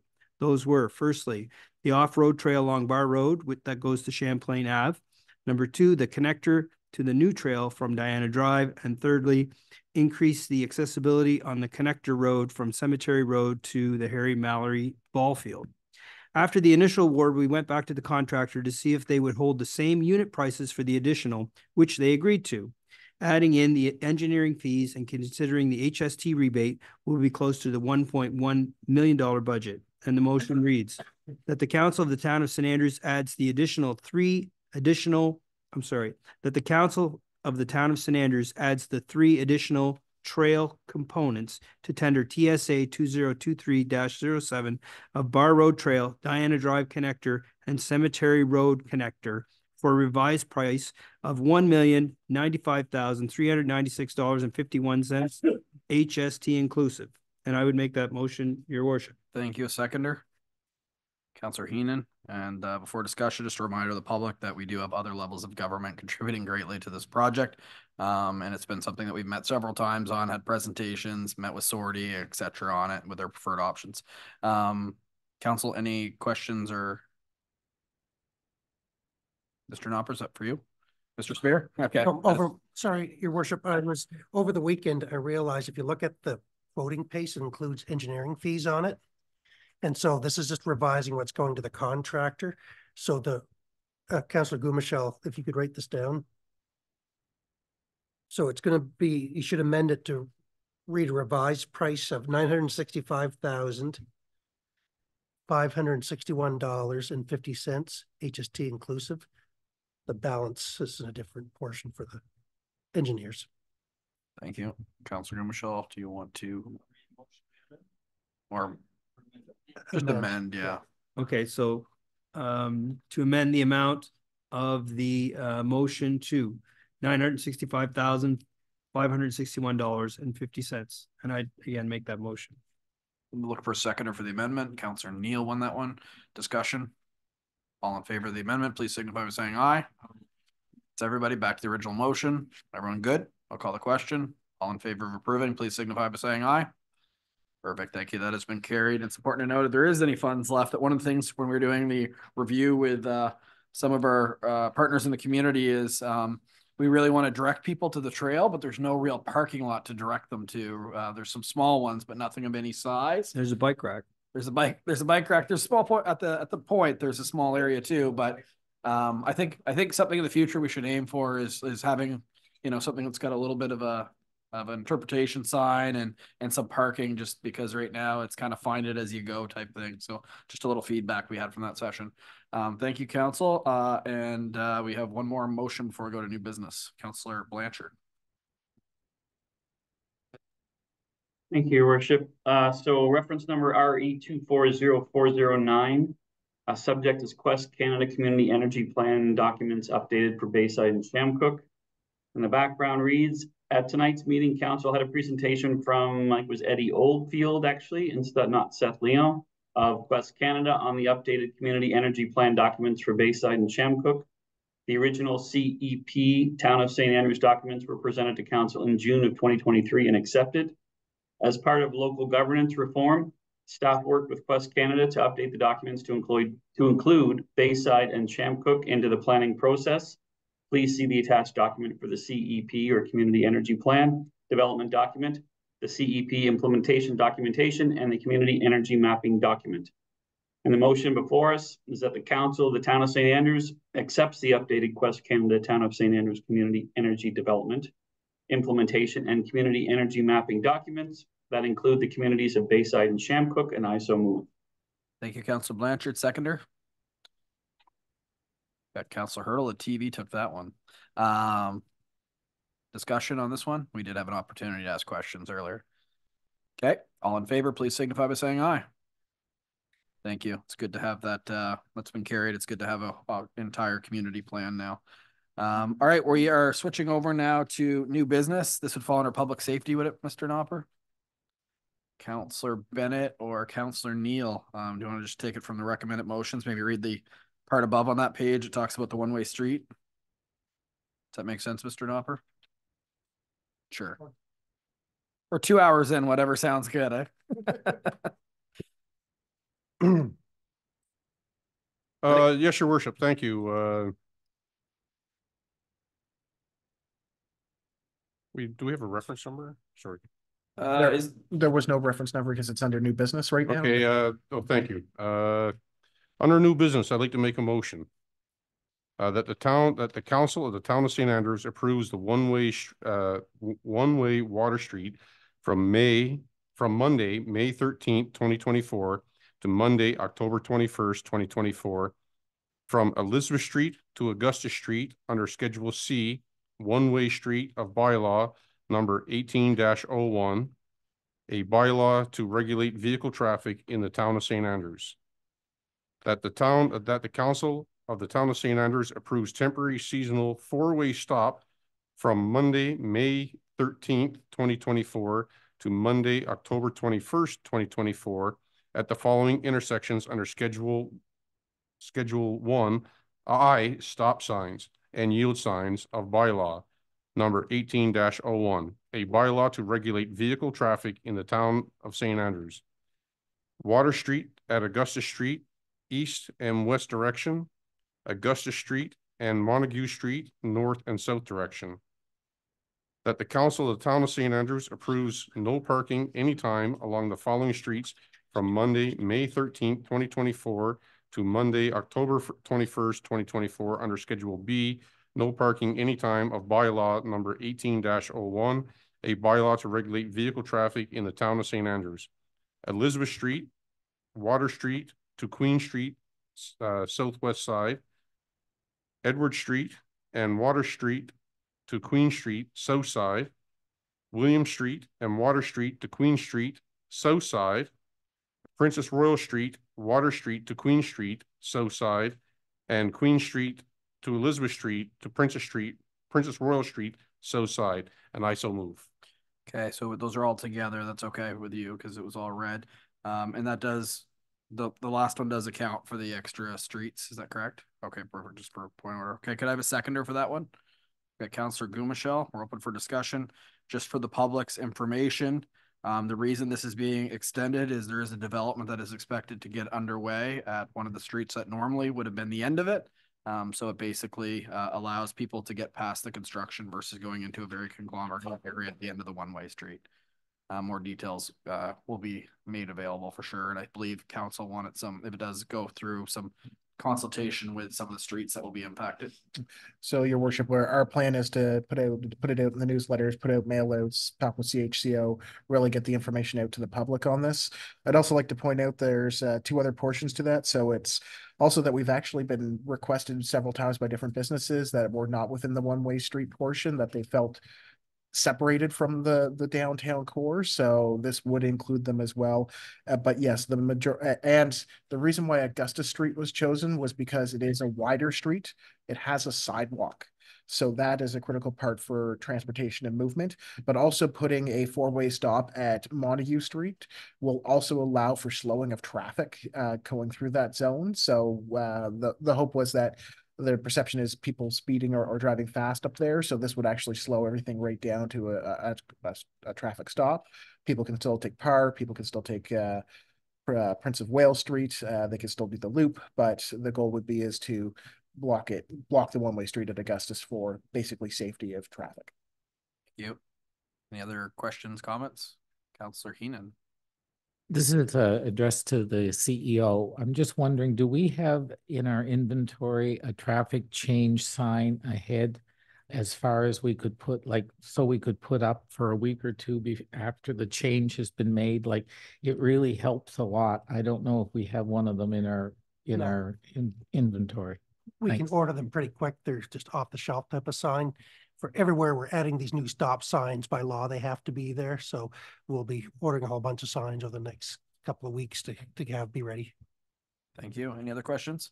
Just Councillor Michelle. Just one quick comment on one of my laps around town. I was noticing some of the new sidewalk that we added in the last 10 years, which is up by the Algonquin, and I think in budget considerations next year that this issue comes forward, that we should be adding a little bit of sidewalk each year rather than letting it all kind of build up over time. If we allotted a little bit of money each year and did a block each year, we'd have 8 blocks versus 1 in the past 2 terms.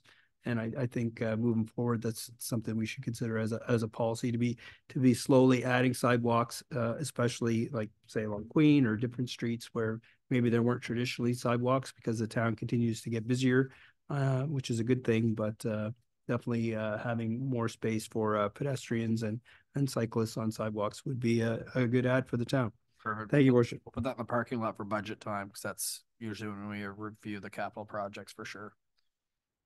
Anyone else? Councillor Neal. Thank you, Your Worship. Not an objection, just a question regarding the four-way stop on Augustus and Water. I mean, presumably we would have the barricade there like we did at the end of Frederick.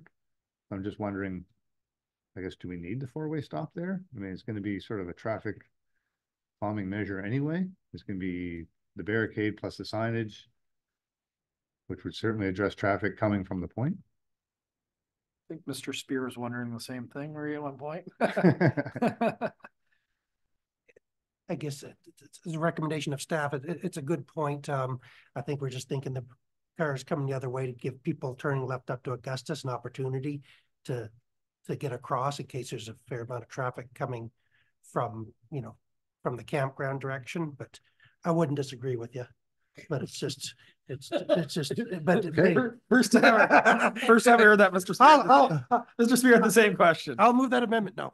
if you want to amend that, you can amend that. Like, there's no Mr. Knopper. Sorry, Your Worship. Just in contrary to that, a four-way stop would be good there because it's brand new. It's new to Augusta Street, which wouldn't have been there before. And knowing that the first few weeks of this always tends to have more people driving in the opposite direction on the one-way street, probably better to have people stop and actually read the signs. Sound logic sounds like the debate you two had.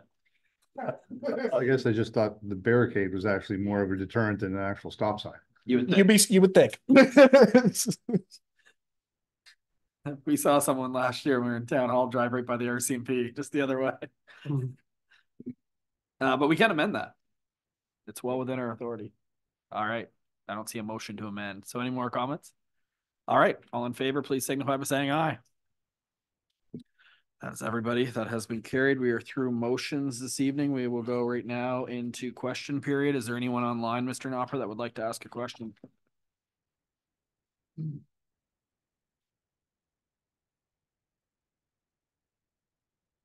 I've received no emails and there's no one online. Perfect. Anyone on Zoom? No, that's what I mean. Okay, Nobody's online. perfect. So you're good. And in the room, any questions this evening on anything pertaining to the agenda? Perfect. Well, appreciate you being here for the entirety. Okay, council. So that gets into council and deputy mayor's comments. Any councilor comments at this particular time? Councilor Heenan. Yes, your worship. I'd just like to remind the public of the dinner or supper at the Bayside Hall tomorrow evening, April 16th from 4 to 6 p.m. Nice way to see our new community. It's a nice menu and it's $15 per person. Can't beat that price point. No. So I just wanted to bring it up. Thank you. Thank you for making people aware. Any other member of council? Councilor Ware?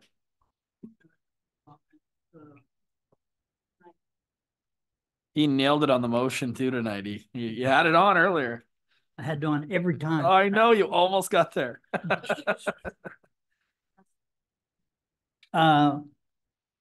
Two items. Number one, have we heard from the engineers at all on the EIA? You know, this project's been going on 3 or 4 years. We still don't know whether we need an EIA or not. And they certainly didn't give us a definite answer last week. That's for the wharf. Yeah. So typically we won't do an EIA unless it's requested. And so the request has been made to DFO and Navigation Canada Act if they would require it. So we'll have to wait to see what their answer is. So, but have we requested it, I guess is my question. I'll confirm, but the last meeting we had with them, they were reaching out to them 3 or 4 weeks ago. I've done it, and I know you can get an answer fairly quickly. So we'll confirm, but my interpretation from CBCL's comments is they had reached out, but we'll confirm that with not making any assumptions. Right. The other comment was on the grant received at the Welcome Center, and I don't recall all the details. I think the grant was for one of the senior programs or something. And I don't classify myself as a senior yet. But then as the conversation progressed, it appeared that perhaps the computers were going to be used more for other purposes than for computer literacy for the seniors. And I'm just concerned that the municipality be involved in any way with some type of obtaining grant funds that really aren't for the purpose they're really being used for. Put it simply, I'm trying to be. Yeah, no, I appreciate what you're saying, Councillor Ware. So they are intending to use it for that purpose, but they are set up so if someone did need to use it, but the town in no way is facilitating any of the usage of that. That would be a St. Andrews Chamber of Commerce, but ourselves directly, other than the fact that we own this building, are not implementing or setting policies around their program since it is their independent grant application. Because I hear what you're saying. Thank you. Any other questions or comments? I'll let you go last. Okay, because this is councillors and now it's deputy mayor. You're the and. You don't have your mic on though. Yeah. Oh, sorry. I was waiting my turn very patiently. I have a question. Clean up day. I'm sorry. Oh, I'm the little sorry. hand. No, it was my fault. Councillor Blanchard. Sorry, Councillor Blanchard. Get another color. The hand should come up right in the middle. It would jump out better. Yeah. Thank you. Actually, I think I just heard Deputy Mayor Akaji mention something about cleanup day. So, and that was actually my comment as well. It was just a reminder about Lydia's community cleanup. And that is this coming Saturday. I think it's the 20th. And just a reminder and have folks check the town website and some of our social media. I'm thinking, I don't know if Mr. Knopper has been able to put anything out yet, but there should be some information coming soon on the website so folks can have a look there. Thanks.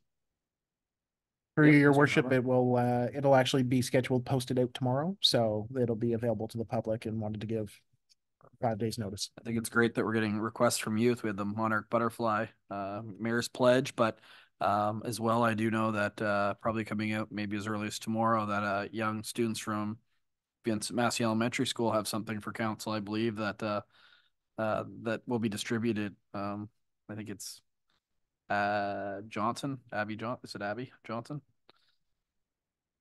She was mayor for the day. Yeah, I think she has something that communication that might have been dropped off at the front office town hall today. Okay, now you can go, Deputy Mayor. Thank you, Councillor Blanchard, for stealing my thunder. I had to wait. Anyway, the only other thing I have is check Sebastian Rhodes' site on Facebook for drumming, and our next event, when it will be, he will have posted. But we do want to do one outside if the weather ever stops raining and we aren't ducks outside. We would like to do a drumming outdoors and probably down at Market Square before all the construction starts. So look on his website. I don't have any, I ran into him, but I didn't have a chance to stop and talk to him. So please, if you're interested in doing drumming, he has extra drums. They do take a collection, and the collection is for buying drums so that we have sets for other people to use. If you don't have a drum, please come. If you'd like to learn about drumming, this is an opportunity, and he gives his expertise with his wife, and they do the sessions, and it's very interesting and very invigorating. So please come to the drumming session that Sebastian does, and please check Facebook. I don't check Facebook, but if you want to send me an email, I might be able to find the information for you. Thank you very much. Thank you, Deputy Mayor. Appreciate that. And I do not want to make a motion to extend the meeting, so I'm good for this evening. So at 8:46 p.m., I'll be looking to go to closed section. Mr. Knopper, for which of the options? You'll be going under Section F, information concerning legal opinions or advice provided to the local government by its solicitor, or privileged communication between its solicitor and client in a matter of local governance. I'll be looking for a mover. I've got Councillor Heenan, and seconded by, gave the TV the opportunity. We'll give it to Councillor Bennett. All in favor of going to closed session? Thank you. And once again, in the public, thank you for being here, and everyone watching online. At 9:17 p.m., I'll be looking for a motion to come out of closed session. Deputy Mayor Akaji, and seconded by Councillor Heenan.